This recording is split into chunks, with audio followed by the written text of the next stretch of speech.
Good evening everyone. So Silent திரைப்படத்தோட grand audio லான்ச்க்கு வந்து வெல்கம் பண்றேன்.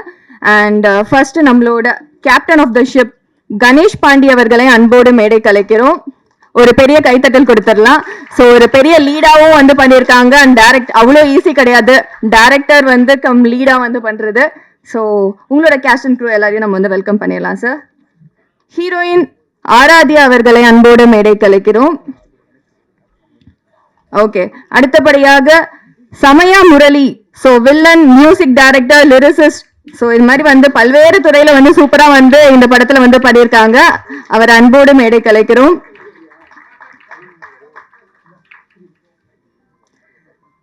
அடுத்தபடியாக முரளி ராதாகிருஷ்ணன், ஸோ வந்து விஜேவா இருந்து ஒரு சூப்பரான ஒரு ஆக்டரா வந்து இப்போ வந்து இருக்காரு. ஸோ அவரை அன்போடு மேடை கலைக்கிறோம்.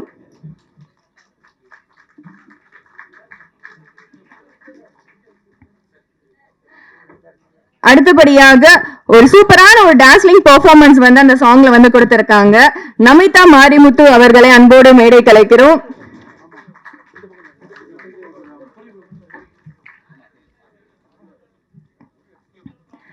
அடுத்தபடியாக சைலண்ட் திரைப்படத்தோட சினிமோட்டோகிராஃபர் செய்யோன் முத்து அவர்களை அன்போடு மேடை கலைக்கிறோம். Okay, okay. ஸோ ஒரு படத்துக்கு வந்து ரொம்ப இம்பார்ட்டன்ட் வந்து பேக்ரவுண்ட் ஸ்கோர். ஸோ அது வந்து ரொம்ப அழகா வந்து கொடுத்திருக்கக்கூடிய ரவி அவர்களை அன்போடு மேடை கலைக்கிறோம்.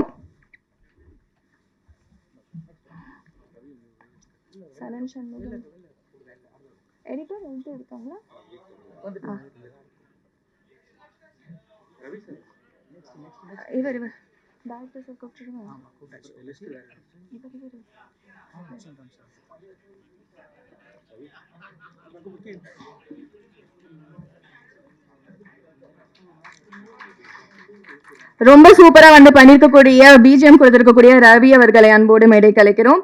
ஸோ அடுத்தபடியாக ரொம்ப சீனியரான ஒரு அருமையான எனக்கு ரொம்ப ஒரு பிடித்த ஒரு டைரக்டர் சீனு ராமசாமி அவர்களை அன்போடு மேடை கலைக்கிறோம். ரொம்ப மகிழ்ச்சி சார், நீங்க வந்து நம்மளோட சைலண்ட் ஆடியோ லான்ச்க்கு வந்து வந்தது.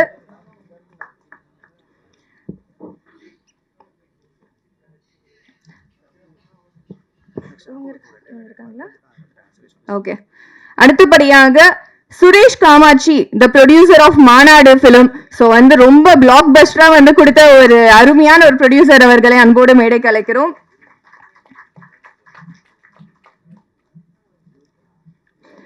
அடுத்தபடியாக ஸோ டெபியூ படத்திலே வந்து பயங்கரமான ஒரு பிளாக் பஸ்டர் கொடுத்திருக்கக்கூடிய கணேஷ் கே பாபு, டாடா டைரக்டர் அவர்களை அன்போடு மேடை கலைக்கிறோம்.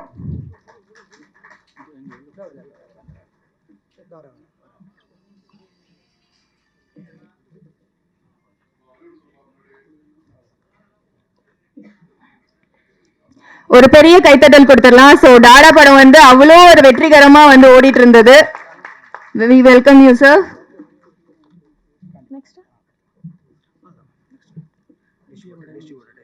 Okay. அடுத்தபடியாக இந்த சைலண்ட் திரைப்படத்தோட டிஸ்ட்ரிபியூட்டர் ராஜ சேதுபதி அவர்களை அன்போடு மேடை கலைக்கிறோம். SPR studios. ஸோ இது மட்டும் இல்லாம சதுரங்க வேட்டை டைரியோட எடிட்டர் கூட. ஸோ அவரோட ஒர்க்ஸ் வந்து ரொம்ப முக்கியமா இருக்கு நம்மளோட தமிழ் சினிமால.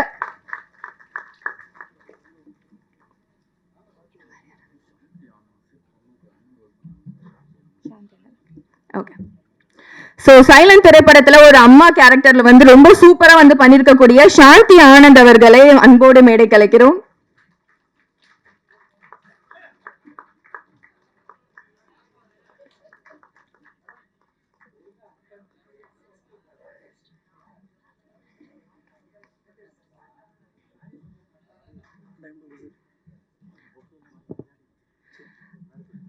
ஓகே, அடுத்தபடியாக சீனியர் மோஸ்ட் பிஆர் நம்மளோட டைமண்ட் பாபு சார் அன்போடு மேடை கலைக்கிறோம். சாருக்கு இங்க பயங்கரமான ஃபேன் பேஸ் இருக்கு. We welcome you sir.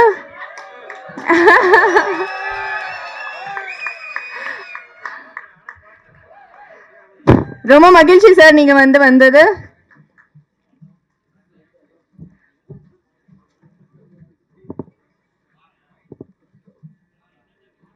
அடுத்தபடியாக நம்மளோட பிஆர்ஓ நிகில் முருகன் அவர்களை அன்போடு மேடை கலைக்கிறோம்.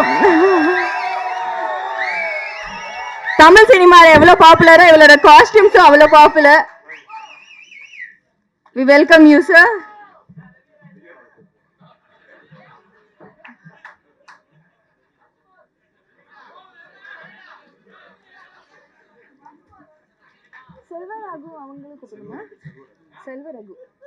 அடுத்தபடியாக PRO செல்வரகு அவர்களை அன்போடு மேடை கலைக்கிறோம்.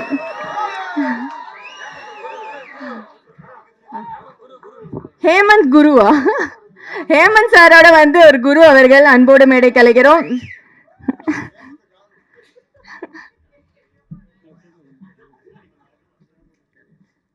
அவ்வளவுதான். Okay, super. ஸோ வந்து சைலண்ட் கேஸ்ட் அண்ட் க்ரூ வந்து வந்துட்டாங்க. இந்த படத்தில் வந்து நிறைய டிஃப்ரெண்ட் ரோல்ஸ்லாம் வந்து சூப்பராக வந்து பண்ணியிருக்காங்க. இந்த வந்து படம் பார்க்கும்போது எனக்கு லைட்டாக வந்து வரலாறுல வந்து அஜித் சார் பண்ண ஒரு கேரக்டர் தான் எனக்கு லைட்டாக வந்து ஞாபகம் வந்தது. ஸோ இந்த படத்தில் என்னெல்லாம் வந்து பண்ணியிருக்காங்க, நிறைய விஷயங்கள்லாம் வந்து பேசுறதுக்கு முன்னாடி முதல்ல நம்மளோட வந்து விஜேவா இருந்து ஒரு பயங்கரமான ஒரு ப்ராமிசிங் ஆக்டராக வந்து இப்போ மாறி இருக்கக்கூடிய முரளி ராதாகிருஷ்ணன் அவர்களை அன்போடு மேடைக்கிறோம். ஒரு ஃபியூ வேர்ட்ஸ் எங்களுக்காக.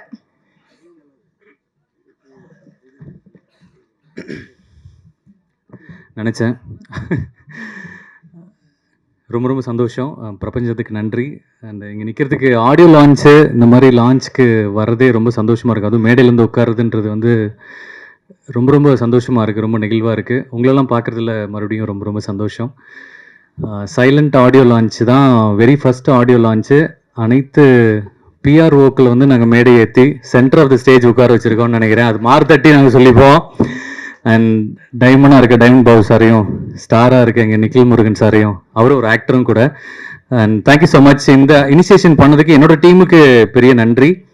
அண்ட் சைலண்ட் திரைப்படத்தை பற்றி சொல்லணுன்னா, and it's a very beautiful moment. எனக்கு சமயம் முரளி சாரை எனக்கு ரொம்ப ரொம்ப தெரியும். சமயம் முரளி சார் பற்றி சொல்லணும் அப்படின்னா, அவர் வந்து ஒரு அரசு அதிகாரி மட்டும் இல்லை, அரசு அதிகாரியாக மட்டும் இல்லை, அவர் வந்து தமிழில் ரொம்ப ஆர்வம் இருக்கக்கூடியவர். எனக்கு ஒரு படம் பண்ணுறதுக்காக தான் சார் வந்து என்னை கூப்பிட்டுருந்தாரு. அந்த டைமில் சரி, அது ப்ராசஸ் போயிட்டு இருக்க டைமில் வந்து சார் கூப்பிட்டு இந்த மாதிரி ஒரு ரோல் இருக்குது, நீங்கள் பண்ணுறீங்களா அப்படின்னு கேட்டார். ரொம்ப நல்ல மனிதர். முரளி அப்படின்னா வந்து முரளின்ற பேருக்கு ஒரு காரணம் ஒன்று இருக்குது, முரளின்ற பேருக்கு ஒரு அர்த்தம் இருக்குது. என்னென்னா, முரளின்றது புல்லாங்குழல் அப்படின்னு சொல்லுவாங்க. அந்த புல்லாங்குழல்லேருந்து வர்ற இசை வந்து கேட்குறவங்களுக்கு பயங்கரமாக வந்து அது ரொம்ப இனிமையாக இருக்கும். அதே மாதிரி தான் அவருமே நிறைய பேருக்கு வந்து ஹெல்ப் பண்ணிட்டு இருக்காரு. தேங்க்யூ ஸோ மச் சார், எனக்கும் இந்த ஆப்பர்ச்சுனிட்டி நீங்கள் கொடுத்ததுக்கு.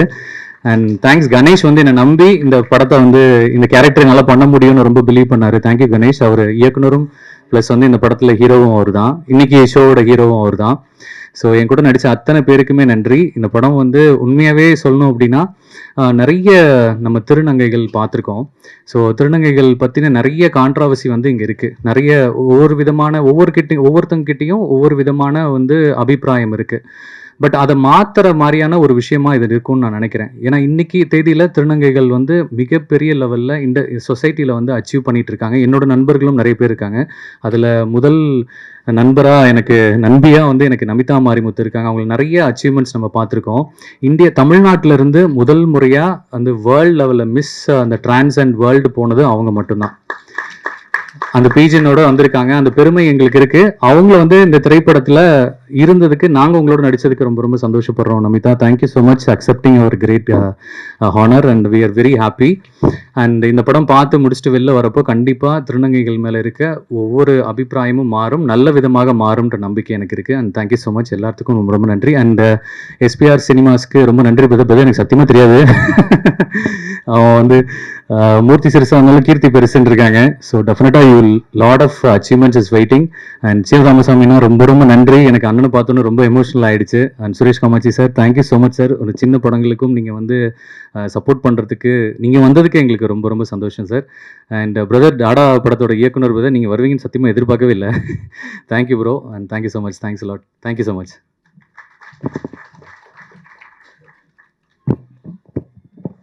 தேங்க்யூ முரளி. ஸோ ஒரு படத்துக்கு வந்து பிஆர்ஓ வந்து ரொம்ப முக்கியம். ஸோ இந்த படத்துல வந்து ஃபர்ஸ்ட் டைம் வந்து பிஆர்ஓவா நம்மளோட ஹேமானந்த் வந்து வந்திருக்காரு. ஸோ அவருக்கு நம்மளோட சினிமா பத்திரிகையாளர்கள் சங்கம் சார்பா ஒரு ஷால்வே வந்து நம்ம வந்து கொடுக்கலாம்னு ஆசைப்படுறோம். ஸோ டைரக்டர் அண்ட் ப்ரொடியூசரா இருக்கக்கூடிய வந்து ஒரு ஷால்வே வந்து கொடுத்தா நல்லா இருக்கும்னு நினைக்கிறேன். ஹேமானந்த் அவர்கள் ப்ளீஸ் கம்.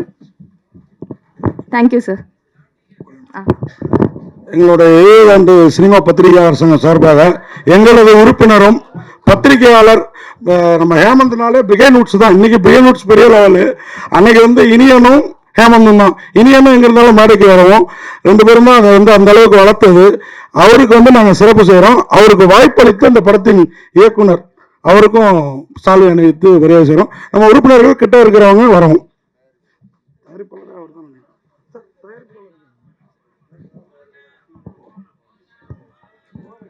ஒரு பெரிய கைத்தட்டல் கொடுத்துடலாம். ஏன்னா ஃபர்ஸ்ட் டைம் வந்து பிஆர்ஓ அவரோட கரியர்ல வந்து நெக்ஸ்ட் ஸ்டெப்புக்கு வந்து போயிருக்காரு.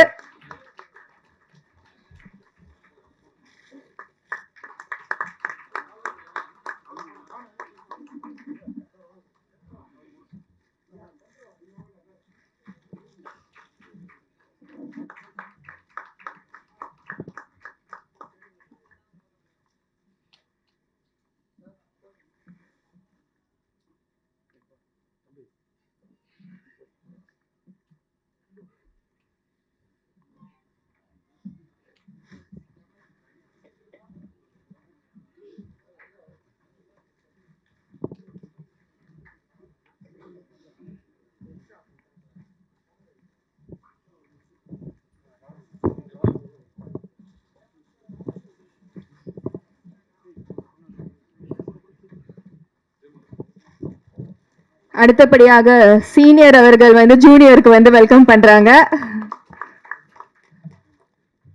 ரொம்ப நன்றி sir and all the best. அடுத்தபடியாக சைலண்ட் திரைப்படத்துல ஒரு டாஸ்லிங்கான ஒரு பெர்ஃபார்மன்ஸ் கொடுத்திருக்காங்க. Miss Universe India 2024 finalist Namitha Marimuthu அவர்களை அன்போடு மேடைக்கு அழைக்கிறோம்.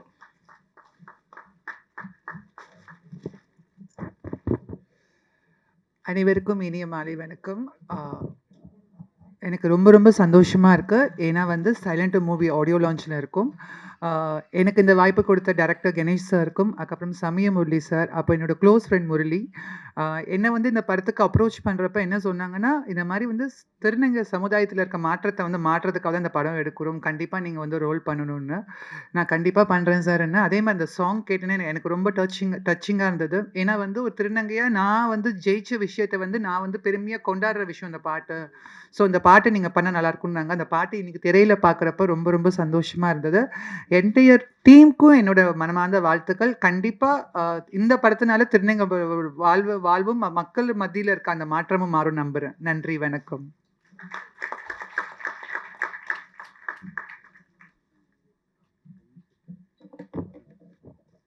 ரொம்ப ஷார்ட் அண்ட் ஸ்வீட்டாக வந்து அழகாக சொல்லிட்டீங்க. Thank you ma'am.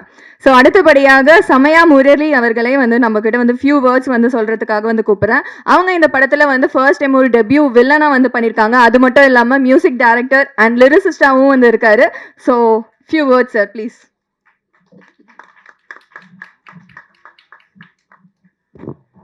அனைவருக்கும் வணக்கம். மேடையில் அமர்ந்திருக்கும் பெரியோர்களுக்கும் அண்ட் ஊடக நண்பர்களுக்கும் எனது மற்ற நண்பர்களுக்கும் வாழ்த்துக்கள். இந்த ஸ்டேஜில் நிற்கிறதுக்கே எனக்கு பயங்கர சந்தோஷமாக இருக்குது. காலேஜ் படிக்கும்போது இந்த மியூசிக் ட்ரூப்பில் சேருவோமா அப்படின்னு ஒரு பெரிய ஏக்கத்தோடே நின்றுருக்கேன். அந்த ட்ரம்ஸ் எல்லாம் வாசிச்சுட்டு அப்படியே யாராவது சேர்த்துக்குவாங்களா, அந்த மியூசிக் நம்ம காலேஜ் மியூசிக் ட்ரூப்பில் சேர்த்துக்குவாங்களாங்கிற ஒரு ஏக்கம் ரொம்ப நாள் இருந்துச்சு. அதை தாண்டி இன்றைக்கி ஒரு மியூசிக் டைரக்டர் ஒரு படத்துக்கு மியூசிக் பண்ணியிருக்கோன்னு நினச்சா எனக்கு ரொம்ப சந்தோஷமாக இருக்குது. இந்த ஆப்பர்ச்சுனிட்டிக்கு வந்து இந்த ப்ரொடியூசர் ராம் பிரகாஷ்க்கும் என்னை நம்பி இந்த சான்ஸை கொடுத்த இயக்குனர் கணேஷ் பாண்டிக்கும் ரொம்ப ரொம்ப நன்றி. ஏன்னா எல்லாருமே டைரக்டர்ஸ் வந்து யோசிப்பாங்கன்னா புதுசாக ஒரு வாட்டி ஒரு புதுசாக மியூசிக் பண்ணணும்னு நினைக்கிறாரு, பண்ணுவாரா பண்ண மாட்டா ஒரு தயக்கத்தை தாண்டி கணேஷ் பாண்டி சார் தான் சொன்னார், நீங்கள் பண்ணுங்கள் சார் நல்லாயிருக்கும் அப்படின்னாரு. அவர் என்னென்ன சுச்சுவேஷன்லாம் சொன்னாரோ அதை உள்வாங்கி என்னால் முடிஞ்ச வரைக்கும் இந்த 3 பாட்டையும் நானே தான் லிரிக்ஸ் எழுதினேன். அந்த டியூன் போடும்போது கூட ஒன்று ஒன்றா உள்வாங்கி இந்த படத்துக்கு என்ன தேவைங்கிறது மாதிரி தான் நான் எழுதினேன். படத்துக்கு பாட்டு எழுத ஆரம்பித்தது சும்மா ஒரு வாட்டி என் ஒய்ஃபுக்காண்டி எழுத ஆரம்பித்தேன். ஒரு 10 வருட திருமண நாள் நிறைவில் வந்து என் ஒய்ஃபுக்காண்டி ஒரு பாட்டு எழுதினேன். பைந்தமிழ் மகளேவா, பவளக்கொடியேவா, குறுநகை சிலையேவா, அழகேவான்னு சொல்லி ஒரு பாட்டு எழுத ஆரம்பித்தது. அதுக்கப்புறம் தந்தையர் ஃபாதர்ஸ் டேயில் வந்து எங்கள் அப்பாவுக்காண்டி ஒரு பாட்டு எழுதினேன். அன்பிலே பேரன்பிலே என்னை ஆள்கிறாய் என் தந்தையே, ஆண்டவன் கோலத்தில் நீ வாழ்கிறாய் என் தந்தையேன்னு ஒரு பாட்டு எழுதிட்டு, உன்னை மெழுகாய் உருக்கி என்னுள் வெளிச்சம் தந்தாய், நான் வாழ்வில் உயரே பறக்க நூலாய் நீயே திரிந்தாயின்னு எழுதி எங்கள் அப்பாவுக்காண்டி ஃபாதர்ஸ் டேயில் வந்து ரிலீஸ் பண்ணேன். எல்லாருமே நம்ம ஜென்ஸ் எல்லாமே ஜெயிச்சிட்டோன்னா எல்லாரும் சின்ன வயசுலேருந்தே அம்மாவை பிடிச்சிட்டே தெரியும், அம்மா அம்மானே சொல்லுவோம். பட் ஜெயிச்சவொன்னே எல்லாருமே அப்பா அப்பான்னு மாறிடுவோன்னு அப்படின்னு எங்கள் அம்மா நினச்சிடக்கூடாதோ அப்படின்ட்டு எங்கள் அம்மாவுக்காண்டி நான் ஒரு பாட்டு எழுதினேன். அந்த பாட்டை மனசுலேயே இருக்கும்போது கணேஷ் பாண்டி அவர் கதை சொல்லும்போது நான் கணேஷ் பாண்டிகிட்ட சொன்னேன், கணேஷ் இந்த லிரிக்ஸ் வச்சுக்கலாமா, தாயே தாயே என் தெய்வமே, தெய்வத்திலும் ஒரு படி மேல் என் தாய் அவளே அப்படின்ட்டு. அப்பா கடவுள்னு சொன்னா அம்மா வந்து தெய்வத்திலும் ஒரு படி மேல்னு எழுதி அவர்கிட்ட சொன்னேன். அப்படியே எழுதும்போது அம்மாவை நினைச்சாலே எல்லாருக்கும் ஒரு இது வந்துடும். அந்த லைன்ஸ் எரியும் போதெல்லாம் இன்னும் எனக்கு உள்ளுக்குள்ளே இருக்கு. நான் எழுதும்போது அப்படியே ரொம்ப ரசித்து எழுதினேன். என்னை விட எது பெரிது கடல் தான் கேட்டதே, என்னை விட எது பெரிது கடல் தான் கேட்டதே, என் தாயின் பாசம் என்றேன் கடல் பின் வாங்குதே அப்படின்னு எழுதும்போது அது கணேஷ் பாண்டி சொன்ன லைனுக்கும் அந்த பாட்டுக்கும் பயங்கரமாக ஒரு மேட்சாக இருந்துச்சு. தேங்க்ஸ் கணேஷ். வந்து எங்கள் அம்மாவுக்காண்டி எழுதுனேன், பட் நீங்கள் ஒரு இந்த பாயிண்ட்டை சொல்லும்போது அதை அப்படியே உள்ளே வச்சுட்டு போது அந்த எனக்கு ரொம்ப சந்தோஷமாக இருக்குது. அதுவும் சித்ரா மேடம் வாய்ஸில் இந்த பாட்டை கேட்கும்போது அதோட எலிவேஷன் வேறு லெவலில் இருக்குது. ஏன் இந்த 2 லைனையும் சொல்கிறேன்னா, ஒரு அப்பா வந்து ஒரு கடவுள், அம்மா கடவுள் ஒரு படி மேல்னு நம்ம எல்லாம் சொல்கிறோம். இந்த 2 பேரோட பாசம் எவ்வளோ பெருசுன்னு நமக்கு தெரியும். இந்த பாசத்தில் வளர்ந்த ஒரு குழந்தை ஒரு நாள் ஒரு பாலின மாற்றம் ஏற்பட்டதற்காக ஒரு குடும்பத்திலேருந்து வெளியேற்றுறாங்க. அப்போ வந்து ஒரு பாசத்தை தாண்டி அந்த ஒரு குழந்தைக்கு எவ்வளோ ஒரு வலி இருக்கும், அப்பா அம்மாவுக்கு எவ்வளோ வலி இருக்கும். ஒரு வீட்டை விட்டு ஒரு குழந்தைய அனுப்புகிறோம், அந்த போகும்போது ஒரு திருநங்கையாக மாறும்போது ஒரு வீட்டை விட்டு அப்போ உயிர் மாதிரி நினைக்கிற அம்மா அப்பாவை விட்டு வெளில போகிறாங்க, இல்லை குழந்தை உயிராக இருக்க குழந்தைய வெளியில் அனுப்பும்போது அவங்களுக்கு எந்த பெயினாக இருக்கும்னு நினச்சி தான் வந்து பெத்தவங்க அடித்து விரட்டும் வேதனை புரியுமா, எல்லாம் மறந்து வாழுற என் வாழ்க்கை உனக்கு புரியுமான்னு எழுதினேன் அந்த பாட்டில். திருநங்கைகள் அப்படிங்கும்போது அதுக்கு மட்டும் இல்லை, இந்த பாட்டை நான் எழுதும்போதே அவங்க நினச்சி, எனக்கு நிறைய ஃப்ரெண்ட்ஸ் உண்டு திருநங்கைகள் ஃப்ரெண்ட்ஸ். நான் வேலை பார்க்குற இடத்துல கூட பார்த்தீங்கன்னா யாராவது கஸ்டமர் ஹவுஸ்குள்ளே உள்ள நிலஞ்சாலும் எல்லாருக்குமே தெரியும் சமயமுரளி சாரை தான் பார்க்க போவாங்க அப்படின்னு. ஏன்னா ஏதாவது உதவிகள்லாம் என்கிட்ட தான் வருவாங்க. நிறைய பேர் ஒரு அரசு அலுவலகத்தில் ஒரு உள்ள நுழைஞ்சாலே எல்லாரும் ஐடென்டிஃபை சமயமுரளி சாரை தான் பார்க்க போவாங்க அப்படின்னு. எனக்கு ஒரு பாண்டிங் உங்களுக்கு வந்து நிறையா பண்ணணும், அவங்களை நினச்சி தான் எழுதினேன். நான் நானாக மாறினேனே பெண்ணாக, வான்மேலே ஸ்டாராக மின்ன போறேன் ஜோராக, மனதில் உள்ள ஆசையெல்லாம் சிறகடித்து பறக்க விட்டு நான் நானாக மாறினேனே பெண்ணாக. அது ஒரு ஆண் ஒரு பெண்ணா மாறுறது வந்து எழுதுறது வந்து எனக்கு பிடிச்ச இதில் வந்து எழுதி இவங்களுக்காண்டி அதான் சொன்னேன். என்னோட நண்பர்களுக்கெல்லாம் அனுப்பிச்ச திருநங்கை நண்பர்கள் அந்த இதெல்லாம் உங்களுக்காண்டி தான் இந்த பாட்டை நான் எழுதுனேன், இந்த ப்ரெசென்ட் பண்ணுறேன் அப்படின்னு சொல்லி. இதை தாண்டி ஒரு இசையமைக்கணும்னு வந்தால் புதுசாக ஒரு மியூசிக் பண்ணுறவங்களுக்கு நிறைய ப்ராப்ளம் இருக்கும். சங்கீதம் தெரியாது, புதுசாக பெருசாக அது நான் படிச்சுட்டு வரல. சித்ரா மேடம் வந்து ரெக்கார்டிங்க்கு ஒத்துக்கிட்டாங்க. பாட்டை கேட்டு வந்து அன்றைக்கி நைட்டு எனக்கு தூக்கமே வரல. என்ன வரல அப்படின்னா, அடுத்த நாள் அவங்க இது என்ன ராகம்னு கேட்டுருவாங்களோன்னு எனக்கு உண்மையிலே தூக்கம் வரல. ஏன்னா அதை பார்த்துலாம் டியூன் போடல, நானே வந்து ஒரு தத்தாகரம் நானே ஒரு டியூன் போடுவேன். ஏன்னா நான் பேசிக்கலாக ஒரு ரைட்டருங்கிறதுனால நான் நானே ஒரு டியூன் போட்டு நானே எழுதுவேன். அதை அதுக்கப்புறம் போய் ப்ரோக்ராமிங் பண்ணி மியூசிக் போட்டுருவோம். நான் எழுதுன சத்தியமாக இந்த 3 பாட்டில் ஏதாவது ராகம் என்னன்னு கேட்டிங்கன்னா உண்மையிலே நான் ராகம் வச்சுலாம் தெரியல. எனக்கு இன்ன வரைக்கும் இது என்ன ராகம்னு தெரியாது. நைட்டு ஃபுல்லாக யோசிச்சுட்டே இருந்தேன். சடனாக வந்து மேபி சித்ரா மேடம் வந்து சார் இது என்ன ராகம் சார்னு கேட்டாங்கன்னா என்ன சொல்கிறதுனே தெரியலையேன்னு யோசிச்சுட்டு இருந்தேன். அது ஒரு ஐடியா வச்சுருந்தேன். அடுத்த நாள் வந்து நம்ம நார்மலாக கல்யாணத்துக்கு மட்டும் தான் அப்பா அம்மா காலிலேயே விழுவோம். மற்றபடி எல்லாருக்கும் ஒரு நார்த் இந்தியாவில் வந்தால் ஒரு நல்ல பழக்கம் இருக்குது. நார்த் இந்தியாவில் நம்ம வயசை விட யார் அதிகமாக வந்தாலும் உடனே கால் தொட்டு கும்பிடுவோம். இங்கே வந்து நம்ம அந்த பழக்கம் இல்லை, ஒரு நல்ல பழக்கம் இல்லை. பட் இருந்தாலும் நான் வந்து வச்சுருந்தேன். மேடம் வந்துகிட்டே இருந்தாங்க அடுத்த நாள் ரெக்கார்ட் ஸ்டுடியோவுக்கு. அப்படியே நின்றுட்டே இருந்தேன். வந்த உடனே காலில் விழுந்துட்டேன். எதுக்குன்னா ஒரு டீச்சரை பார்த்து ஒரு பயம் தான். அட்லீஸ்ட் வந்து ஏதாவது கொஸ்டின் கேட்டுற போகிறாங்க, இது ஏதாவது என்ன ராகம் ஏதாவது கேட்டாங்க நமக்கு பிரச்சனை ஆயிருமே.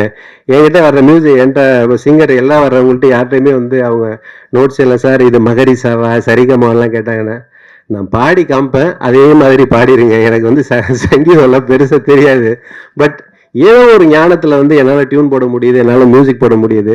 நிறைய ஃப்ரெண்ட்ஸ் இருக்காங்க ஹெல்ப் பண்ணுறதுக்கு. இப்போ ரவி சார்லாம் இந்த பாட்டில் 3 பாட்டிலையும் வந்து நான் டியூன் போட்டு எடுத்துகிட்டு போகும்போது எனக்கு நிறைய ஹெல்ப் பண்ணார். அவர் வந்து பேக்ரவுண்ட் மியூசிக் பண்ணால் கூட இந்த 3 பாட்டும் இவ்வளோ பெரிய ஒரு நல்லா வந்ததுக்கு காரணமே அவர் தான். ஏன்னா அவர் பார்த்துக்க சார் எப்படி சார் இது போட்டிங்க, ரொம்ப நல்லா வந்திருக்கு சார். அப்போ ஒருவேளை நம்ம நல்லா தான் பாட்டு போடுறோமோ அப்படின்னு சொல்லி எனக்குள்ளே ஒரு ஒரு தன்னம்பிக்கை. ஒரு சக கலைஞன் ஒரு சக ஆர்டிஸ்ட் வந்து இன்னொரு ஆர்டிஸ்ட் மேலே போடாமல் சார் இந்த டியூன் நல்லா இருக்கு, இது நல்லா பண்ணுங்க, இந்த லைன் நல்லா இருக்குன்னு சொல்லும்போது நமக்கே ஒரு மோட்டிவேஷன். அப்படி வந்தது தான் ஒரு படம் மியூசிக்கு. Thank you Ravi sir, thank you Ganesh. நீங்கள் கொடுத்த சான்ஸ்க்கு இந்த படத்தில் உங்களுக்கு வந்து வெறும் திரை இசை பாடல்கள் 3 மட்டும் தான் மியூசிக் போட்டேன். உங்கள் படத்தை பார்த்து இந்த பாட்டை பார்த்து எனக்கு வாரணாசி எக்ஸ்பிரஷன் சுரேஷ்காந்த்னு ஒரு டைரக்டர் சான்ஸ் கொடுத்து அந்த படத்தில் 5 பாட்டு போட்டிருக்கேன். அது மட்டும் இல்லை, அந்த படத்துக்கு பேக்ரவுண்ட் மியூசிக்கும் நான் தான் பண்ணேன். ஏன்னா இந்த படத்தோட பேக்ரவுண்ட் மியூசிக் பண்ணும்போது ரவி சார் கூட உட்காந்து ஒர்க் பண்ணும்போது யோசிச்சேன், எனக்கு பிடிச்சிருக்கு, எனக்கு பயங்கர இன்ட்ரெஸ்டிங்காக இருந்துச்சு. அப்போ தான் யோசிச்சேன், ஓகே நம்ம வரல சார் இந்த படத்துக்கு நான் பேக்ரவுண்ட் மியூசிக் கொடுத்தேன். என்னை நம்பி கொடுத்தாங்க. இன்னைக்கு அந்த படத்தை மிக்சிங் முடிஞ்சு பார்க்கும்போது டைரக்டரே சொல்கிறாரு நல்லா பண்ணியிருக்கீங்கன்ட்டு. எனக்கே பயங்கர சந்தோஷமாக இருக்குது. திருப்பி காலேஜ் யோசிக்கிறேன், ஒருவேளை அன்னைக்கு ஏதாவது ஒரு 2 பாட்டு 2-3 பாட்டுக்கு ஸ்டேஜில் ட்ரம்ஸ் கிம்ஸ் வாச்சிருந்தேன்னா உண்மையில் சத்தியமாக நீ மியூசிக் டைரக்டராக ஆகிக்க மாட்டேன். சப்போஸ் ஏதாவது கிடைக்கலன்னா எதிர்காலத்தில் ஏதோ அதை தேடி மல்டிப்புளாக போய் எங்கேயோ பண்ண போகிறோன்னு ஒரு நமக்கு ஆண்டவன் விட்டுருக்காருன்னு நினச்சிக்கோங்க.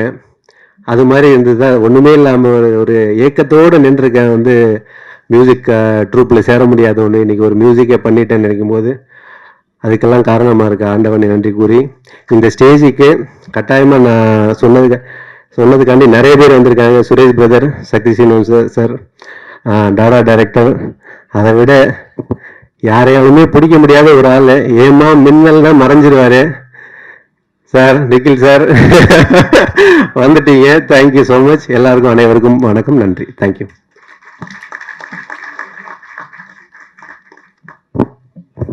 ரொம்ப நன்றி சார். ஸோ மியூசிக்கோட வந்து பெயர் தெரிஞ்சாதான் வந்து மியூசிக் போடணும்னு அவசியம் இல்லை அப்படின்ற மாதிரி ஒரு பெஸ்ட் உதாரணமா வந்து இருந்திருக்கீங்க. ரொம்ப நன்றி சார்.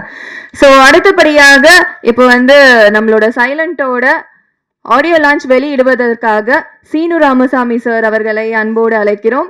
அவங்க கூட வந்து நம்மளோட producer Suresh Kamatchi sir and Ganesh K Babu sir அவர்களை அன்போடு அழைக்கிறோம். ஸோ பிஆர்ஓ கூட வந்து சேர்ந்து இப்போ சைலண்ட் படத்தோட ஆடியோ லான்ச் வந்து ரிலீஸ் பண்ணிடலாம். பிஆர்ஓக்கள் எல்லாரும் மேடைக்கு அன்போடு அழைக்கிறோம். நீங்க சொன்னது அப்படியே சொல்றேன்.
இந்த படம் ஒரு பெரிய வெற்றி படமா வந்து மாறணும் அப்படின்னு சொல்லிட்டு எல்லாருக்கும் வந்து பெஸ்ட் விஷஸ் வந்து சொல்லிக்கலாம்.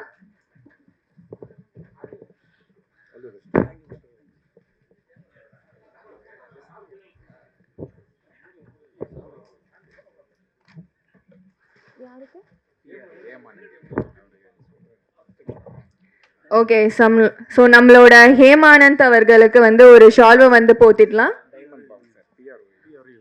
பிஆர்ஓ யூனியன் சார்பா பிஆர்ஓ யூனியன் சார்பா ஸோ நம்மளோட டைமண்ட் பாபு சார் வந்து ஷால்வை வந்து போத்துறாங்க.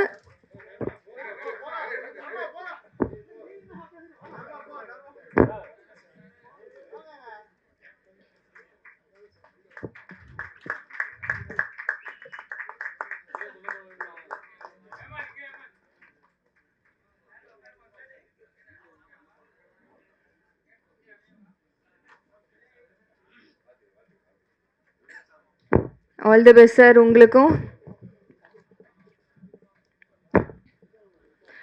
அடுத்தபடியாக நம்மளோட சைலண்ட் திரைப்படத்தோட captain of the ship. So அது மட்டும் இல்லாமல் சூப்பராக வந்து மல்டி டேலண்டட் பர்சனாக வந்து இருக்காரு. ஸோ வந்து சூப்பராக வந்து ஃபர்ஸ்ட் டைம் வந்து டெபியூ படம் வந்து கொடுத்துருக்காரு.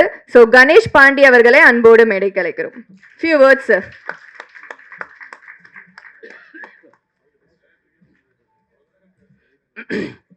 அனைவருக்கும் வணக்கம். இங்கு வந்திருக்கும் பத்திரிகை நண்பர்கள் மற்றும் ஊடக நண்பர்கள் அனைவரையும் வருக என வரவேற்கிறேன். சைலண்ட் என் முதல் குழந்தை. இந்த குழந்தை முன்னாடி நானும் ஒரு குழந்தையாக பேசுகிறேன். எனக்கு நண்பர் முரளி போலவோ இல்லைங்க சார் சமய சார் போலவோ ஒரு வர்ணனை எனக்கு பேச வராது. என் மனசை வெளியில் வச்சு அப்படி எனக்கு என்ன தோணுதோ அதை பேசிடுறேன். சைலண்ட், இந்த சைலண்ட்டுங்கிற தலைப்புக்கும் எனக்கும் ரொம்ப பெரிய பந்தம் இருக்குது. சின்ன வயசில் சரியாக பேச வராது, அதனால் நான் சைலண்ட்டாக இருந்தேன். அதுக்கப்புறம் வறுமை, அதுக்கப்புறம் லட்சிய பாதை, இது எல்லாமே என்னை ரொம்ப சைலண்ட் ஆக்குச்சு, பக்குவப்படுத்துச்சு. இது எல்லாத்துக்கும் மேலே இந்த சைலண்ட்டை என்ன ரொம்ப சைலண்ட் ஆக்குச்சு, என்னை ஒரு தெளிவான கலைஞன் ஆக்குச்சு. இதை நான் ஏன் சொல்ல வரேன்னா, இந்த சைலண்ட்டுக்கெல்லாம் இந்த ஒரு சைலண்ட் ஒரு பதிலாக இருக்குன்னு நான் நினைக்கிறேன். சமயமுரளி சார் இன்றைய விழா நாயகர், அவரை பற்றி நான் ஒன்று சொல்லி ஆகணும். தாயே தாயே சாங் இந்த ஜென்மத்தில் எனக்கு கிடைச்சது மிகப்பெரிய ஒரு பாக்கியமாக நான் நினைக்கிறேன் சார். Thank you sir. எங்கெங்கேயோ தேன் எடுக்கிற தேனீக்கள் எல்லாமே தேன்கூட்டில் வந்து ஒன்று சேரும். அது மாதிரி எங்கெங்கேயோ பிறந்து வளர்ந்த எங்கள் எல்லாரையும் கூட இந்த சினிமாங்கிற தேன்கூடு தான் ஒன்று சேர்த்துருக்கு.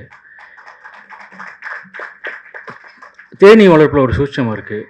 தேனீ வளர்ப்பில் ஒரு ராணியை வச்சிட்டோம்னா எல்லா ஈக்களும் அந்த ராணிக்கிட்ட வந்துடும். ராணியை எடுத்துட்டோம்னா எல்லா தேனீக்களும் பறந்து போயிடும். அந்த மாதிரி இந்த படத்துக்கு ராணி தேனியை வந்தவர் தயாரிப்பாளர் ராம் பிரகாஷ் சார். அவர் இப்போ ஃபாரினில் இருக்கார். அவருக்கு என்னுடைய நன்றியை நான் தெரிவிச்சுக்கிறேன். ஸோ பத்திரிகை நண்பர்கள், சைலண்ட்டை நீங்கள் தான் பேச வைக்கணும். ஸோ சீனு ராமசாமி சார், குரு பார்க்க கோடி நன்மை, உங்கள் பார்வை பட்டிருக்கு சார். நான் கண்டிப்பாக நல்லா வந்துடுவேன் சார். அண்ணன் காமாட்சி, சுரேஷ் காமாட்சி அண்ணன், படம் பார்த்துட்டு என்னை வாழ்த்துனீங்க. நான் வாழ்க்கையில் நான் வாங்கின முதல் விருதுன்னு நினைக்கிறேண்ணே. நண்பர் கணேஷ் பிரதர், உங்களுக்கு எனக்கும் நிறைய ஒற்றுமை இருக்குது. உங்கள் பேரும் கணேஷ், என் பேரும் கணேஷ். பட் இந்த படத்துக்கு முதல்ல வச்ச பேர் டாடா டாடி. சரி, நீங்கள் வந்து ரொம்ப பெரிய சந்தோஷம் பிரதர். இது எல்லாமே இயற்கை தான் நடத்துதுன்னு நினைக்கிறேன். ஏன்னா யார் யார் இங்கே வரணுங்கிறத இயற்கை தான் முடிவு பண்ணியிருக்கு. இங்கே வந்த எல்லாருக்குமே நான் என்னுடைய பேரண்ட்ஸாக நினைக்கிறேன். ஏன்னா இந்த ஒரு இடத்துல என்னை பார்த்து சந்தோஷப்படுறதுக்கு என் பெற்றோர்கள் இல்லை, உயிரோடு இல்லை. அதனால் அந்த ஸ்தானத்தில் இங்கே வந்த எல்லாருடைய பாதம் தொட்டு நான் உங்களை பெற்றோராக நினைக்கிறேன். எனக்கு இதுக்கு மேலே சரியாக பேச வரல. வணக்கம், நன்றி.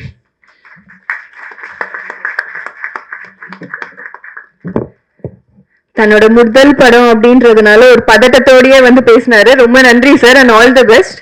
ஸோ அடுத்தபடியாக நம்மளோட சைலண்ட் திரைப்படத்தை ஒரு சின்ன பட்ஜெட் வந்து படத்தை வந்து எப்பயுமே வந்து ஆதரிப்பார், ஒரு நியூ ஃபேஸாக இருக்கட்டும். ஸோ அது மாதிரி வந்து இன்னைக்கு நம்ம கூட வந்து சீனு ராமசாமி சார் வந்து இருக்காரு. ஸோ அவருக்கு ஹானர் பண்ணுறதுக்காக சமயா முரளி சார் வந்து ஒரு சின்ன ஷால்வை வந்துட்டு போத்திருங்க சார்.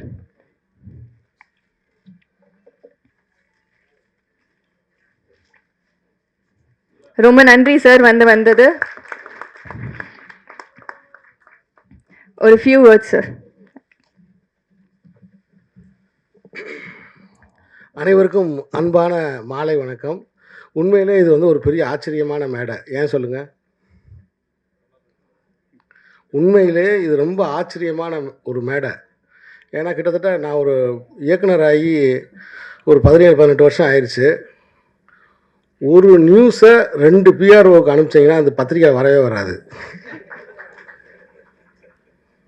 ஒரு நியூஸை ஒரு 2 தெரியாமல் இன்னொருத்தர் அனுப்பிச்சிட்டிங்கன்னு வச்சுக்கோங்களேன், அவர் முன்னாடி போட்டார்னா இவர் போடவே மாட்டார்.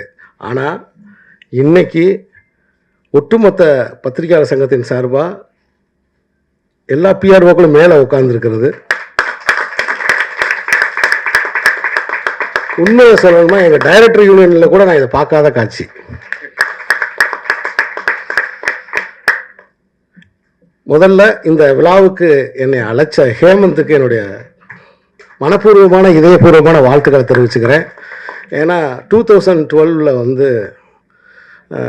ஒரு ஒரு மெலிந்த பையனா, கொஞ்சம் மெலிந்த பையனா பிஹைண்ட் வுட்ஸ்லேருந்து ஒரு தம்பி தொடர்ந்து என்னை ஃபாலோ பண்ணி ஒரு பேட்டி நானும் அவரும் என்னை எடுத்தாங்க அவங்க. அப்போ நானும் அவரை மாதிரி தான் இருந்தேன்.